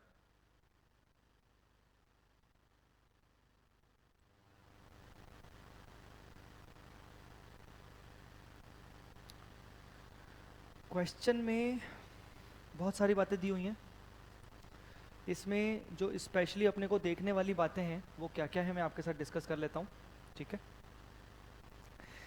सबसे पहले तो वो बोल रहा है कि बैलेंस शीट में मोटर व्हीकल उसने परचेज किया है ड्यूरिंग द ईयर, ठीक है, मतलब पूरे साल का डेप्रिसिएशन नहीं लगा होगा, क्या बोलते हो? ठीक है। उसके बाद इन्वेस्टमेंट, हाँ इन्वेस्टमेंट पे आओ, इन्वेस्टमेंट पे आओ जल्दी बेटा, क्या लिखा है इन्वेस्टमेंट का? जल्दी बोलो, इन्वेस्टमेंट का क्या लिखा है? मेंट फॉर रिप्लेसमेंट ऑफ, अगर कभी भी ऐसा पॉइंट लिखा हो investment meant for replacement of plant and machinery, meant for replacement of factory building, मतलब ये इन्वेस्टमेंट आपका ट्रेड इन्वेस्टमेंट है, ये आपका नॉन ट्रेड नहीं होगा, इसको आप ट्रेड करोगे, ट्रेड, ये आपका ट्रेड इन्वेस्टमेंट है, ठीक है। बोलो बेटा क्लियर। सबसे आखिरी के जो दो पॉइंट हैं, डिस्काउंट ऑन डिबेंचर्स और अंडरराइटिंग कमीशन, ये आपकी असेट नहीं है, ये असेट की कैटेगरी में नहीं आएंगी। बोलो बेटा क्लियर। आगे लाइबिलिटी साइड में रिजर्व्स में लिखा हुआ है including provision for tax of 300 lakhs, provision for tax of rupees 300 lakhs, ठीक है। और 5% debenture, secured loan, trade payable, profit and loss account. अच्छा, प्रॉफिट एंड लॉस अकाउंट में लिखा है ओपनिंग बैलेंस 32 और ड्यूरिंग द ईयर आपका प्रॉफिट है 1100 रुपए after tax. During the year आपका जो प्रॉफिट है 1100 रुपए आफ्टर टैक्स। बोलो बेटा, अब सुनो करना क्या है। अगर आपका ड्यूरिंग द ईयर प्रॉफिट 1100 रुपए है विच इज आफ्टर टैक्स, और ऊपर आपका 300 रुपए का प्रोविजन फॉर टैक्स लिखा हुआ है, इसका मतलब अगर मैं इसमें प्लस 300 रुपए कर दूं तो 1400 रुपए मेरा प्रॉफिट बिफोर टैक्स हो जाएगा। बोलो बेटा जल्दी बोलो, हाँ बिफोर टैक्स हो जाएगा कि नहीं हो जाएगा? पक्का जल्दी बोलो रे। और ये कौन से साल का प्रॉफिट है? 16 17 एंडिंग 17। नीचे एडिशनल इंफॉर्मेशन में पॉइंट नंबर 8 में, पॉइंट नंबर 8 में 3 साल के प्रॉफिट्स दिए हुए हैं। कौन कौन से? 13 14, 14 15, 15 16 और एक आपको मिल जाएगा 16 17 अपना वाला। तो अपने पास हो जाएंगे 4 साल के प्रॉफिट। 3 साल के दिए हुए हैं, चौथे साल का हमने निकाल लिया। अरे समझ में आई बात की नहीं? पर जो चौथे साल का हमने निकाला, मतलब अभी वाले साल का, वो हमने कैसे निकाला? वो हमने निकाला कि भाई 1100 का जो प्रॉफिट है वो आफ्टर टैक्स है, उसमें हमने 300 का प्रोविजन ऐड कर दिया, तो हमारा बिफोर टैक्स आ गया 1400 रुपए। गाइज इतना क्लियर हुआ कि नहीं? पॉइंट वाइज आप समझते जाते हैं। The resale value of premises and land is 1200 lakh and that of machinery, plant and machinery is 2400 lakh. Patent appearing in the balance sheet is of no use and should be ignored for the valuation purpose. Point number 1 का treatment simple सा ये होगा कि capital employed में आप land and premise and land को आप 1200 पे लोगे और प्लांट एंड मशीनरी को आप 2400 लोगे, और इसके अलावा आप पेटेंट को इग्नोर करोगे। बोलो बेटा क्लियर। आगे depreciation at the rate of 20% is applicable to the motor vehicle. इतना इंपॉर्टेंट पॉइंट है ये, इसका इंपॉर्टेंस आपको समझ में अब आने वाला है। सुनो, करंट ईयर में आपने मोटर व्हीकल लिया है, चेक करो करंट ईयर में कि नहीं, करंट ईयर में है कि नहीं? और करंट ईयर में अगर तुमने मोटर व्हीकल लिया है तो कब लिया है? चेक करो कब लिया है, लिखा हुआ है 1 अक्टूबर। तो तुमने करंट ईयर में सिर्फ कितने महीने का डेप्रिसिएशन लगाया होगा? 6 महीने का। फ्यूचर में ये हर साल कितने का लगेगा? 12 महीने का। तो तुम्हें एडिशनल 6 महीने का डेप्रिसिएशन और कंसीडर करना पड़ेगा फॉर एफएमपी, क्योंकि एफएमपी हमेशा फ्यूचर का प्रॉफिट होता है, और फ्यूचर के प्रॉफिट के लिए तुम्हें एडिशनली 6 महीने का डेप्रिसिएशन और कंसीडर करना पड़ेगा। इससे हमें क्या शिक्षा मिलती है? हमें यह शिक्षा मिलती है कि अगर ड्यूरिंग द ईयर कोई एसेट खरीदी जा रही है तो एफएमपी निकालने के लिए हमें पूरे साल का डेप्रिसिएशन देना है, क्योंकि फ्यूचर का प्रॉफिट है वो। अरे बोलो ना, समझ में आ रहा है कि नहीं? तभी तो वो मोटर व्हीकल के ऊपर 20% तुम्हें दे रहा है। उसने बाकी के ऊपर क्यों नहीं दिया तुम लोगों को डेप्रिसिएशन का रेट? उसने सिर्फ इसी के ऊपर क्यों दिया? इसके ऊपर इसलिए दिया क्योंकि मोटर व्हीकल तुमने ड्यूरिंग द ईयर परचेज किया। मेरी बात समझ में आई नहीं? तुम एडिशनल 6 महीने का और लोगे क्योंकि तुम एफएमपी निकाल रहे हो, करंट ईयर का ये 6 महीने का लोगे। समझ में आएगी नहीं? अच्छा आगे, applicable depreciation on premise land is 2%, plant and machinery is 10%। अब ये क्यों दिया? ये तो पूरे साल भर के हैं। अरे ये इसलिए दिया क्योंकि ये फ्यूचर का डेप्रिसिएशन निकालने के लिए, जो हमने पिछले क्वेश्चन भी तो किया था 4182, फ्यूचर का डेप्रिसिएशन निकालने के लिए। ठीक है, रिवैल्यू करने के बाद। बोलो बेटा, समझ में आया कि नहीं? समझ में आया कि नहीं? मेरा एक सवाल आपसे ये है कि बैलेंस शीट में प्रीमाइस एंड लैंड दिख रहा है 400 रुपए, बैलेंस शीट में प्रीमाइस एंड लैंड दिख रहा है 400 रुपए, और उसको उसने बोला है कि मैं तो भैया 1200 में लूंगा, तो कितने से रिवैल्यू कर रहा है? 800। तो एडिशनल डेप्रिसिएशन आप 800 पे लगाओगे। ठीक है, वैसे ही प्लांट एंड मशीनरी चेक करो, 3000 जबकि 2400, तो आपका 600 की सेविंग हो गई। तो 600 के ऊपर आप एडिशनल डेप्रिसिएशन नहीं बल्कि सेविंग इन डेप्रिसिएशन लगाओगे।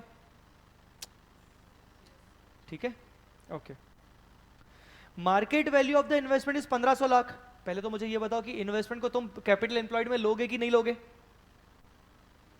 लोगे तो कौन सी वैल्यू पे लोगे?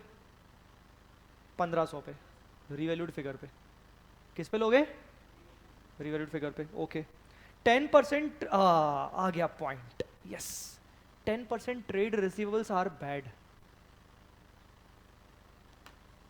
रेक्टिफिकेशन की revaluation bad.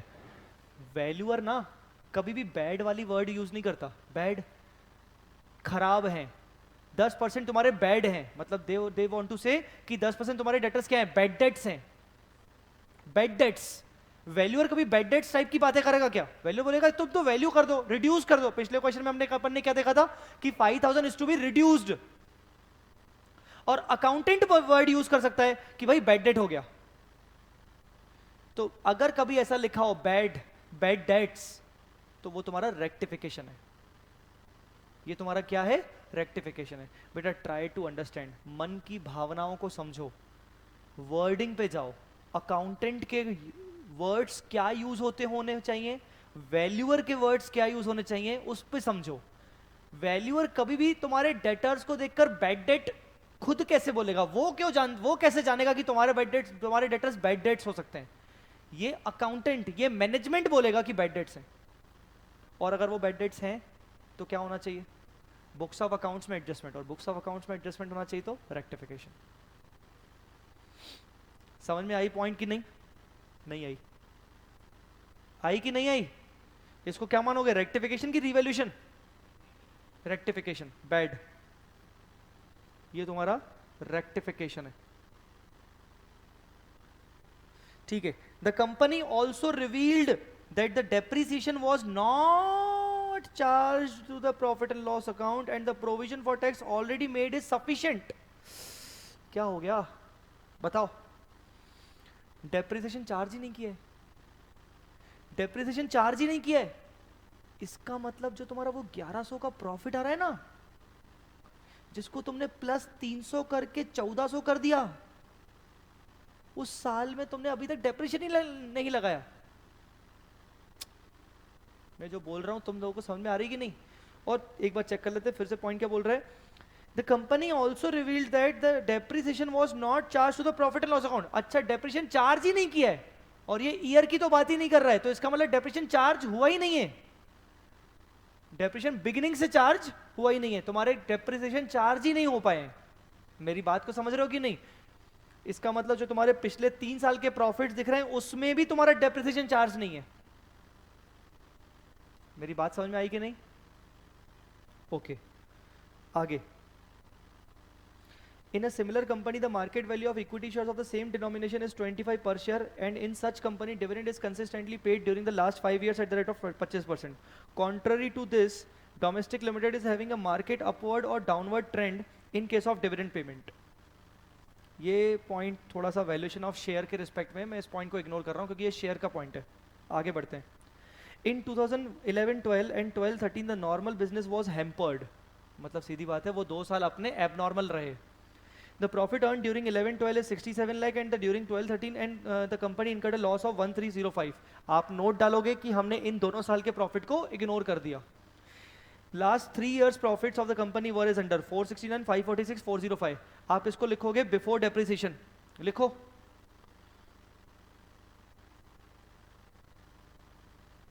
Before dep, before Depp.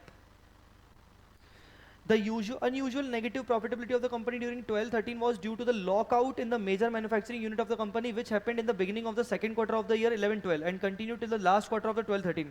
तुमने क्वांटिफाई तो नहीं किया ना, मैं अपन इसको इग्नोर करेंगे। वो बोल रहा है कि कब से कब तक चला, क्वांटिफाई नहीं करके बताया इसने, तो अपन इसको इग्नोर करेंगे। Show the valuation of goodwill of the company based on 4 years purchase of super profit, based on 4 years purchase of super profit. मेरी बात समझ में आई कि नहीं? सबसे पहले तो आपको करंट ईयर का प्रॉफिट कितना दिया हुआ है बेटा? 1100। उसमें एड बैक करोगे 300, बोलो जल्दी बोलो, एड बैक करोगे 300 तो क्या लिखा होगा? 1400। अरे बोलो ना, 1400 आ जाएगा। 1400 तुम्हारा क्या आएगा? प्रॉफिट बिफोर की आफ्टर, जल्दी बोलो ना, क्या कर रहे हो यार? Before tax. तुम्हारा करंट ईयर का प्रॉफिट बिफोर टैक्स हो गया, पर जो तुम्हारे पिछले 3 साल के प्रॉफिट्स हैं वो कौन से हैं? जल्दी वो देख के बताओ मुझे। तुम्हारे जो पिछले 3 साल के प्रॉफिट्स हैं वो तो सिर्फ लिखा हुआ है प्रॉफिट, और जब भी लिखा होता है प्रॉफिट तो वो आफ्टर टैक्स होते हैं। अरे यार, एक प्रॉफिट मेरा बिफोर टैक्स चल रहा है 1400 रुपए, पिछले 3 प्रॉफिट्स मेरे आफ्टर टैक्स हैं। टैक्स का रेट कहाँ है? चेक करो, टैक्स का रेट कहाँ है? टैक्स का रेट नहीं है। जब टैक्स का रेट नहीं दिया हो तो टैक्स का रेट निकाला जाएगा। टैक्स का रेट निकाला जाएगा, कैसे निकालोगे? करंट ईयर के बेसिस पर। करंट ईयर में तुम्हारा टैक्स कितना है? 300, और वो लिखा है उसमें सफिशिएंटली है, वो सफिशिएंट है। तो तुम्हारा जो 300 का जो टैक्स है वो तुम्हारे कौन सी इनकम पर है? 1400 की इनकम पर है। सामने दिख रहा है आपको, स्क्रीन पर सामने दिख रहा है आपको। 300 तुम्हारा टैक्स है और तुम्हारा बिफोर टैक्स आपका प्रॉफिट कितना है? 1400। तो इनटू 100 कितना आया? 21.43%। इस टैक्स रेट का यूज क्या हुआ? मैं उन तीनों प्रॉफिट्स को बिफोर टैक्स कन्वर्ट कर दूंगा। सर क्यों कर रहे हो? क्योंकि मुझे सारे ईयर्स में डेप्रिसिएशन चार्ज करना है। आई समझ में बात? ठीक है।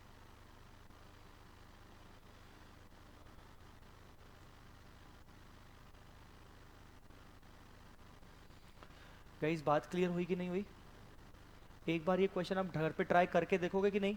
हमने पूरा क्वेश्चन डिस्कस कर लिया है, घर पे ट्राई करके देखोगे कि नहीं? हाँ पक्का? मैक्सिमम क्वेश्चन हमने ये डिस्कस कर लिया है, घर पे ट्राई करना चाहोगे कि नहीं करना चाहोगे? करना चाहोगे तो आप ये क्वेश्चन घर पे एक बार जरूर ट्राई करिएगा। ये क्वेश्चन आप घर पे जरूर ट्राई करिएगा, ठीक है? अब मुझे आपके साथ एक इंपॉर्टेंट बात करनी है, क्योंकि अपने पास अभी सफिशिएंट टाइम है सिर्फ 20-25 मिनट का, तो अपने को कुछ इंपॉर्टेंट बात करनी है।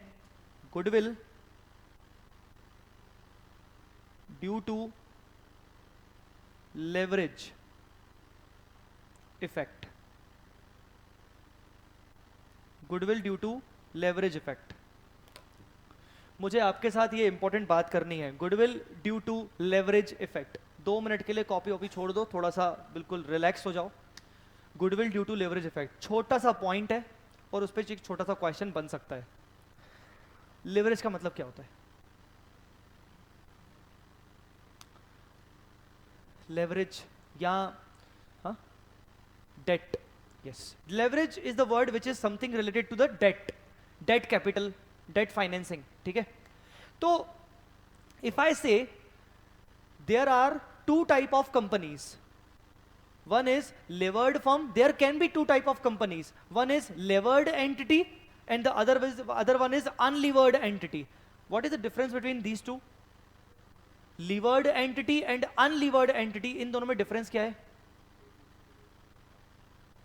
levered entity का बोलो मतलब, levered entity जो भी सोर्स ऑफ फाइनेंस है उसमें उसका इक्विटी प्लस डेट दोनों है।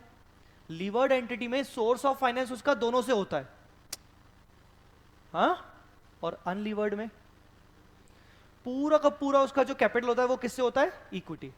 अब मुझे एक सिंपल सी बात बताना, समझना मेरी बात को। एक ऐसी कंपनी ये एक ए लिमिटेड है, ठीक है। इसका सोर्स ऑफ फाइनेंस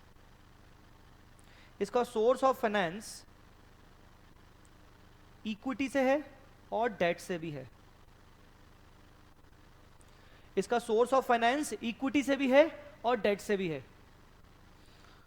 टोटल इसका सोर्स ऑफ फाइनेंस है 40 CR।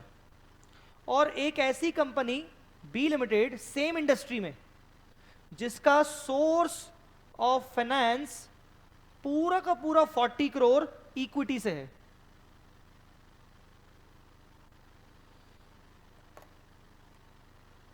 पूरा का पूरा source of finance 40 crore equity से है। बताओ तुम लोगों की expectation as a shareholder, या अगर तुम कंपनी में इन्वेस्ट करना चाहो, तुम लोगों की एक्सपेक्टेशन दोनों में से किस कंपनी से ज्यादा होगी? तुम लोगों की एक्सपेक्टेशन ए लिमिटेड से ज्यादा होगी रिटर्न कमाने की, कि बी लिमिटेड से रिटर्न अर्न करने की एक्सपेक्टेशन ज्यादा होगी? Tell me. बी से ज्यादा एक्सपेक्टेशन होगी, बी से ज्यादा एक्सपेक्टेशन होगी ए से। यस, ए से ज्यादा होगी। क्यों? क्योंकि ए में रिस्क है, ए में बाहर वाले लोग बैठे हैं। कल को अगर ए लिमिटेड लिक्विडेट हो जाती है तो पहले पैसा तुम लोगों को नहीं मिलेगा, पहले किसको मिलेगा? पहले आउटसाइड डेट होल्डर्स को मिलेगा, पहले आउटसाइड बैंक को मिलेगा जिसने पैसा लगाया तुम्हारी कंपनी में। बोलो ना बेटा। तो जहां पर लीवर्ड फॉर्म होती है वहां पर इक्विटी शेयर होल्डर्स की एक्सपेक्टेशन बढ़ जाती है। Is it understood? तो मैं कह सकता हूं कि इस कंपनी से मेरी एक्सपेक्टेशन, अगर इस कंपनी से ये जो बी लिमिटेड है, अगर इस कंपनी से मेरी एक्सपेक्टेशन मतलब एनआरआर, अगर इस कंपनी से मैं 10% एक्सपेक्ट कर रहा हूं तो मैं ए लिमिटेड से मैं 10% से ज्यादा ही एक्सपेक्ट करूंगा, से 12% एक्सपेक्ट करूंगा। बोलो बेटा, क्लियर हुआ कि नहीं? जल्दी बताओ, क्लियर हुआ कि नहीं? पक्का? तो अगर मैं इस कंपनी से 10% एक्सपेक्ट कर रहा हूं तो दूसरी वाली कंपनी से मैं 12% एक्सपेक्ट करूंगा। इतना बात समझ में आ रहा है कि नहीं? इतना बता दो कि लीवर्ड से ज्यादा एक्सपेक्टेशन होती है कि अनलीवर्ड से? लीवर्ड से हमारी ज्यादा एक्सपेक्टेशन होती है, ठीक है। इतना क्लियर हुआ? आगे बढ़ूं? अच्छा अच्छा अच्छा। अब वो तुम्हें बोलेगा क्या? तुम्हें वो बोलेगा, क्वेश्चन किस टाइप का आएगा? क्वेश्चन आएगा कि एक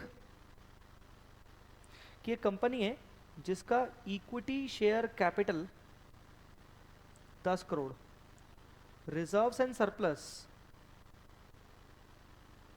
8 करोड़, और दूसरे लॉन्ग टर्म लोन्स 5 करोड़ है। लॉन्ग टर्म लोन्स 5 करोड़ है। ये लॉन्ग टर्म लोन्स 10% वाले, लॉन्ग टर्म लोन्स 5 करोड़ 10% वाले 5 करोड़ है। इतना क्लियर?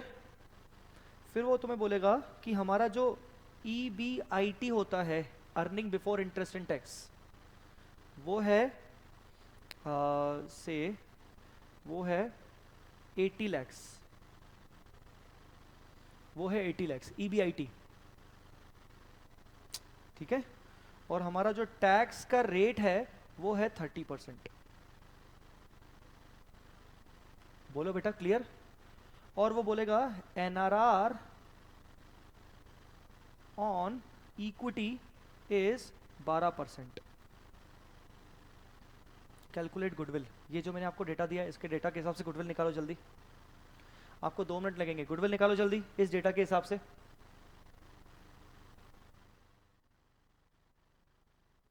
इस डेटा के हिसाब से जल्दी गुडविल निकालो।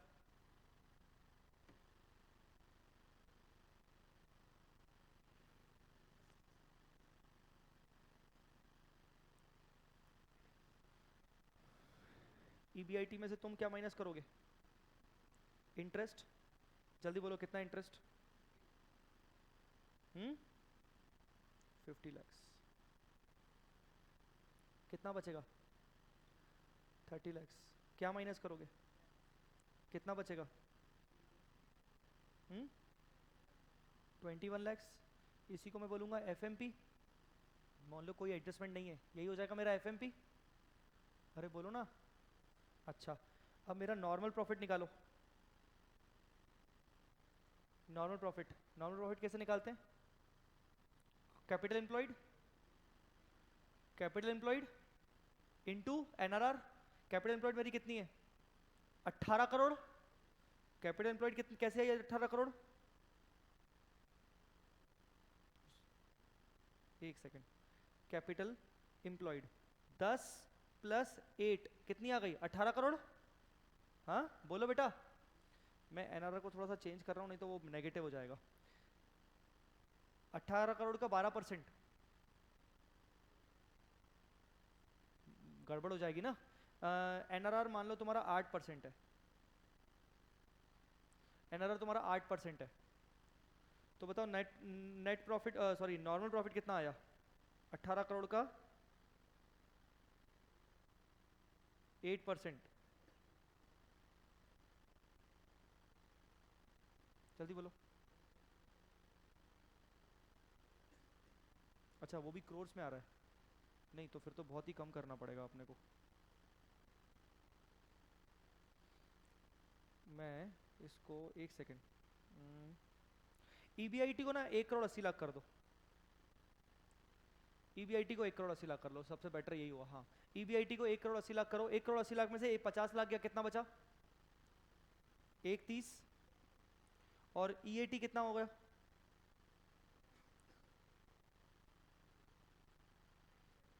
91 लाख। 1 सेकेंड।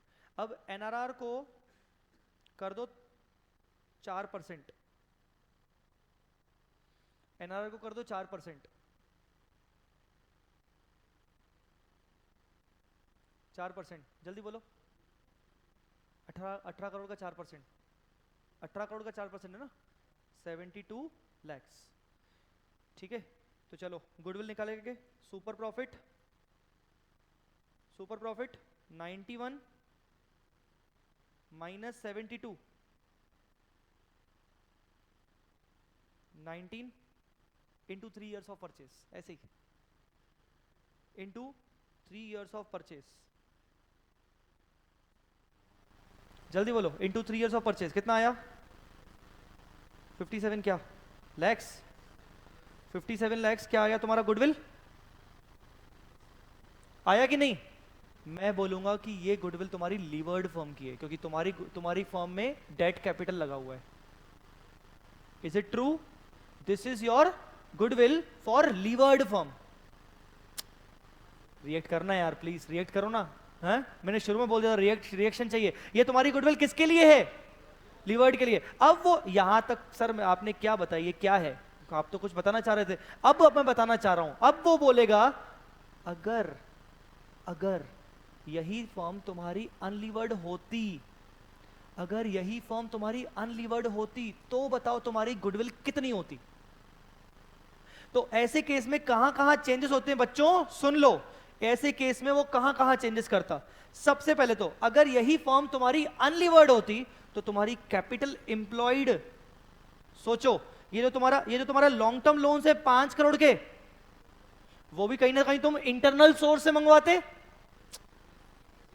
तो इसका मतलब तुम्हारी कैपिटल एम्प्लॉयड अब हो जाती 23 करोड़ की।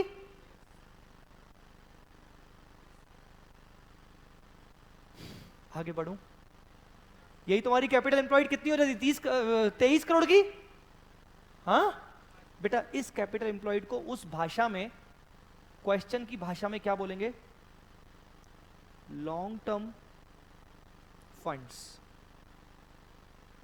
आई am not saying long term debts, long term funds, मतलब equity as well as debt, long term funds, ठीक है। अच्छा, तुम्हारी करंटली एक्सपेक्टेशन कितनी है कंपनी से? हाँ, 4%, क्योंकि ये कंपनी कौन सी है तुम्हारी? लीवर्ड। अगर यही कंपनी तुम्हारी अनलीवर्ड हो जाती तो तुम्हारी एक्सपेक्टेशन गिरती की बढ़ती? तुम्हारी एक्सपेक्टेशन गिरती की बढ़ती? गिर जाती। तो मैं आपको क्वेश्चन में क्या बोला जाएगा? आपको बोला जाएगा NRR on long term funds is 3%। Long term funds के ऊपर एनआरआर कितना है? 3%। आ रही मेरी बात समझ में कि नहीं? बोलो बेटा, क्लियर है कि नहीं? अब निकालो गुडविल, आ जाओ। कैसे निकलेगा? ईबीआईटी कितना था? 1 करोड़ 80 लैक्स। यार था ना, ये देखो ना सामने, ईबीआईटी 1 करोड़ 80 लैक्स था। अच्छा, उसमें से अब तुम्हारा इंटरेस्ट तो माइनस होगा ही नहीं, इंटरेस्ट तो माइनस होगा ही नहीं, बस माइनस क्या होगा? टैक्स। करो तो तुम्हारा एफएमपी आ जाता 1 करोड़ 26 लाख। बोलो बेटा, विजिबल है? क्लियरली हो रहा है? अच्छा, 1 करोड़ तुम्हारा 26 लाख हो जाता एफएमपी। अब तुम बताओ तुम्हारा नॉर्मल प्रॉफिट कितना होता? नॉर्मल प्रॉफिट तुम्हारा होता तुम्हारे 23 करोड़ के कैपिटल एम्प्लॉयड के ऊपर। 23 करोड़ का 3% जी 69 lakhs. Oh my God, 69 lakhs. तो बताओ तुम्हारा सुपर प्रॉफिट कितना होता? 126 में से 69 गए, तुम्हारा सुपर प्रॉफिट होता 57 लाख। ओ माय गॉड, उधर तो गुडविल ही अकेली 57 लाख आई थी, यहां तुम्हारा अकेला सुपर प्रॉफिट तुम्हारा 57 लाख है। Into number of years purchase, goodwill कितना आ गया? 1 करोड़ 71। तुम बताओ कौन सी कंपनी की गुडविल अच्छी है, लीवर्ड की अनलीवर्ड? अनलीवर्ड। तो तुमसे वो पूछेगा calculate the leverage effect on goodwill. आप बोलोगे अवर प्रेजेंट गुडविल इज क्या कितनी थी? अवर प्रेजेंट गुडविल इज 57। बोलो बच्चों, क्लियर है कि नहीं? अवर प्रेजेंट गुडविल इज 57, जबकि अगर हमारी अनलीवर्ड होती तो हमारी गुडविल कितनी निकलती? 171। इसका मतलब हम सही पोजीशन पे नहीं है। हमारी करंट गुडविल 57 है, अगर हम अनलीवर्ड होते 171। तो बताओ कौन सा इफेक्ट, एडवर्स की फेवरेबल? एडवर्स। तो आपको नीचे कमेंट लिखना पड़ेगा, एडवर्स गुडविल बाय रुपीस निकाल लो। एडवर्स कितने से? कितने से एडवर्स? हाँ, एडवर्स। अब आपको ये क्वेश्चंस जो होते हैं, इन क्वेश्चंस को बोलते हैं लीवरेज वाले क्वेश्चन, गुडविल के लीवरेज वाले क्वेश्चन। अब मैंने आपको ये क्यों करवाया? क्योंकि इससे जुड़े हुए एग्जाम में पूछे जाते हैं। सुनना मेरी बात, पहले हम इसकी समरी बना लेते हैं। जब गुडविल के लीवरेज वाले क्वेश्चन आएंगे तो करना क्या है? आपको दो अलग अलग गुडविल निकालनी है। पहली पॉइंट, बोलो यस, ठीक है। दोनों अलग अलग गुडविल के लिए दोनों अलग अलग एनआरआर दिए होंगे। बोलो यस, दोनों अलग अलग एनआरआर, 4% 3%।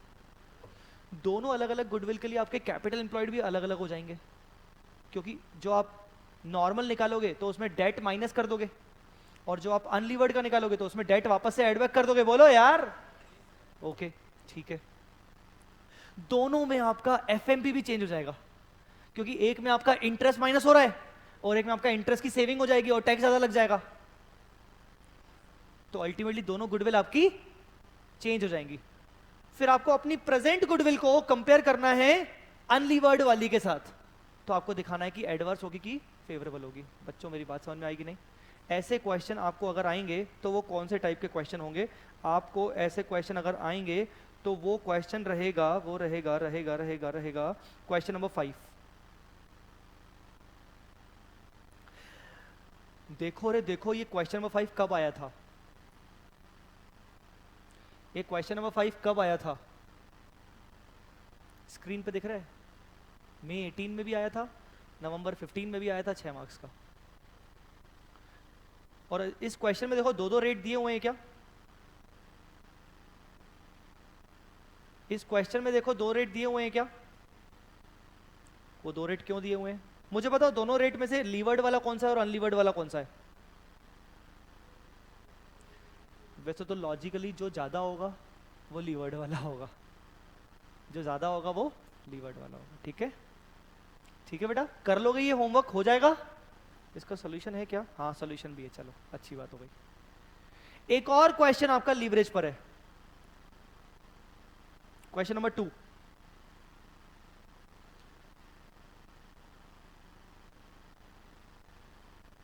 ये वाला गुडविल एंड लीवरेज इफेक्ट, ये वाला क्वेश्चन भी आपका लीवरेज पर है। अब इस क्वेश्चन में देखना बैलेंस शीट 2 साल की दी हुई है क्या? वेरी गुड, आपकी मेहनत भी बढ़ गई बट थोड़े से गलती करने के चांसेस कम हो गए। Opening plus closing divided by 2, capital employed opening plus closing divide by 2। इस बार आरपैट लगाने की जरूरत नहीं है। अरे आरपैट मतलब वही आरपैट, वो हाफ ऑफ आरपैट लगाने की जरूरत नहीं है। मेरी बात समझ में आ रही कि नहीं? अरे यार बोलो ना यार, क्लियर हो रहा है कि नहीं? तो ये वाला भी क्वेश्चन आपका बन जाएगा होमवर्क, ये वाला क्वेश्चन भी आपका हो जाएगा होमवर्क। गाइस क्लियर है कि नहीं?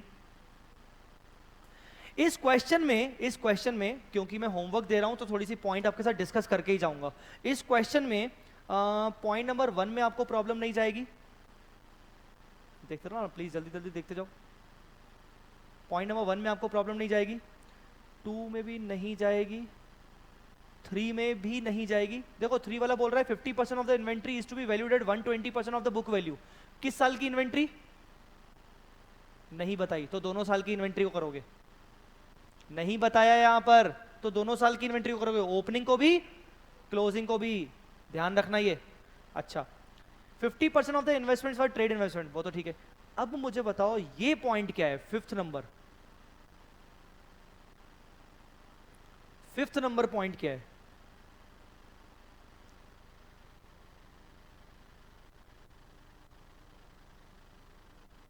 क्या इफेक्ट होगा इसका? फिफ्थ नंबर पॉइंट का इफेक्ट क्या होगा? Trade receivables on 31 March 2017 included foreign trade receivables of $35,000 recorded in the books at 35 rupees per dollar. The closing exchange rate was 39। कुछ भी नहीं है बेटा, देखो 39 माइनस 35 कितना रुपए हो गया? 4 रुपए। 4 रुपए इंटू $35,000, 1,40,000 से मुझे अपने डेटर्स को इंक्रीज करना है।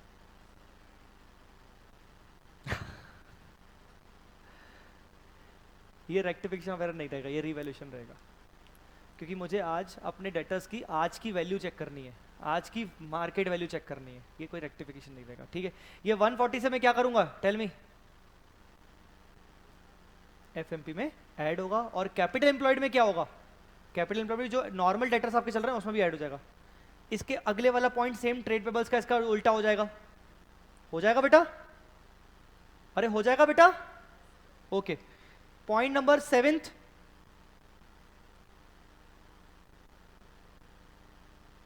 अब नॉर्मल नहीं है, नॉन रिकरिंग। ठीक है, point number 8,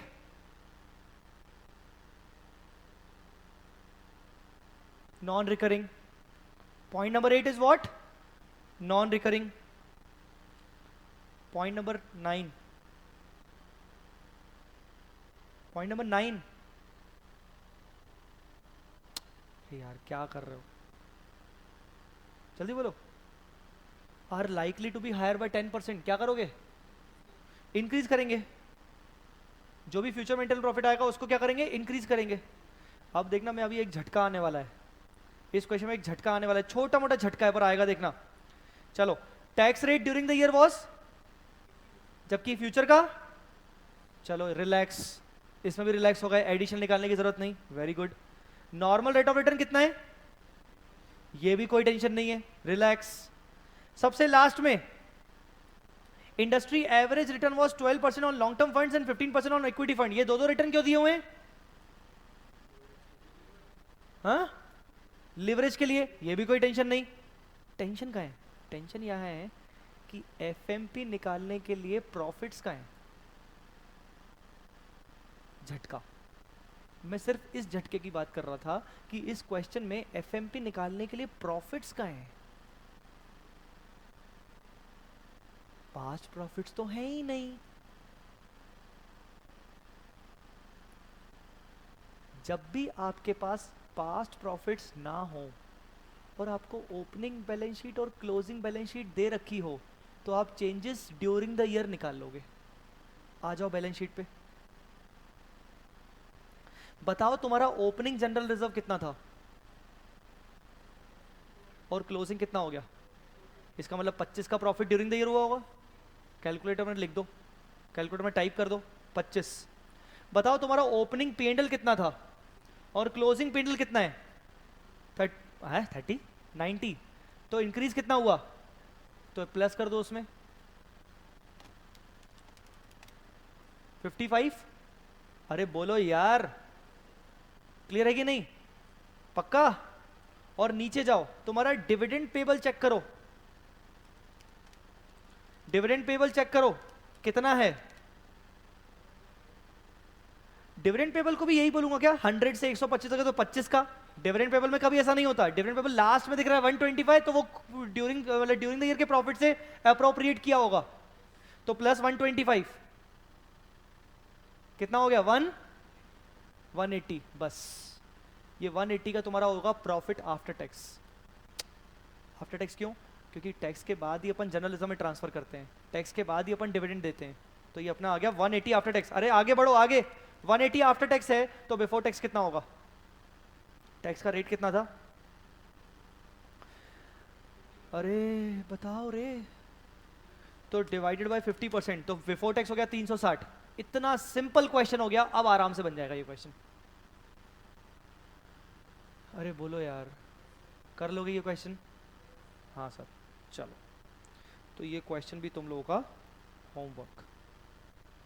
question number 2 homework, question number 1 already homework, question number 3, question number 3 भी होमवर्क है, क्वेश्चन नंबर 3 भी होमवर्क है ना, मतलब आधे से ज्यादा तो हमने डिस्कस कर लिया था होमवर्क। क्वेश्चन नंबर 4 हो गया, question number 5, question number 5, question number 5 homework, question number 5 homework है ना। अरे हंस क्यों रहे हो यार, मैंने भाई डिस्कस किए हैं सब चीजें यार। होमवर्क क्वेश्चन नंबर 6, हाँ होमवर्क। देखो यार होमवर्क है, बट मैं सब चीजें अब से डिस्कस करके कर रहा हूँ, हंसो मत, मतलब मैं गलत आदमी नहीं हूं। चलो क्वेश्चन नंबर 6 होमवर्क ओके। उसके बाद अरे वाह, गुडविल खत्म, खत्म। एक चीज मेरे से पेंडिंग छूट गई, क्वेश्चन नंबर 4 करवाया था तो मैंने उसमें आपको बोला था कि वैल्यूएशन ऑफ शेयर भी करवाऊंगा, अगली क्लास में अपन उसको कंटिन्यू करेंगे उस क्वेश्चन के साथ, तो वैल्यूएशन ऑफ शेयर कंटिन्यू हो जाएगा। अभी करना चाहते हो तो अभी बोल दो। अभी करना चाहते हो तो अभी बोल दो, हाँ कल, ठीक है। So we have done with the entire goodwill today. कल क्या होने वाला है, कल सबसे पहले आपके डाउट्स सुने जाएंगे, आपके डाउट्स सुने जाएंगे, जितने भी आपका होमवर्क पार्ट है अगर आपको उसमें डाउट्स होगा तो डाउट्स सुने जाएंगे। डाउट्स के बाद मैं आपका वैल्यूएशन ऑफ शेयर कंटिन्यू करूंगा, चलेगा, बोलो चलेगा कि नहीं चलेगा, चलेगा। चलो thank you so much, bye bye, जय माता दी, अल्लाह हाफिज, गुड नाइट।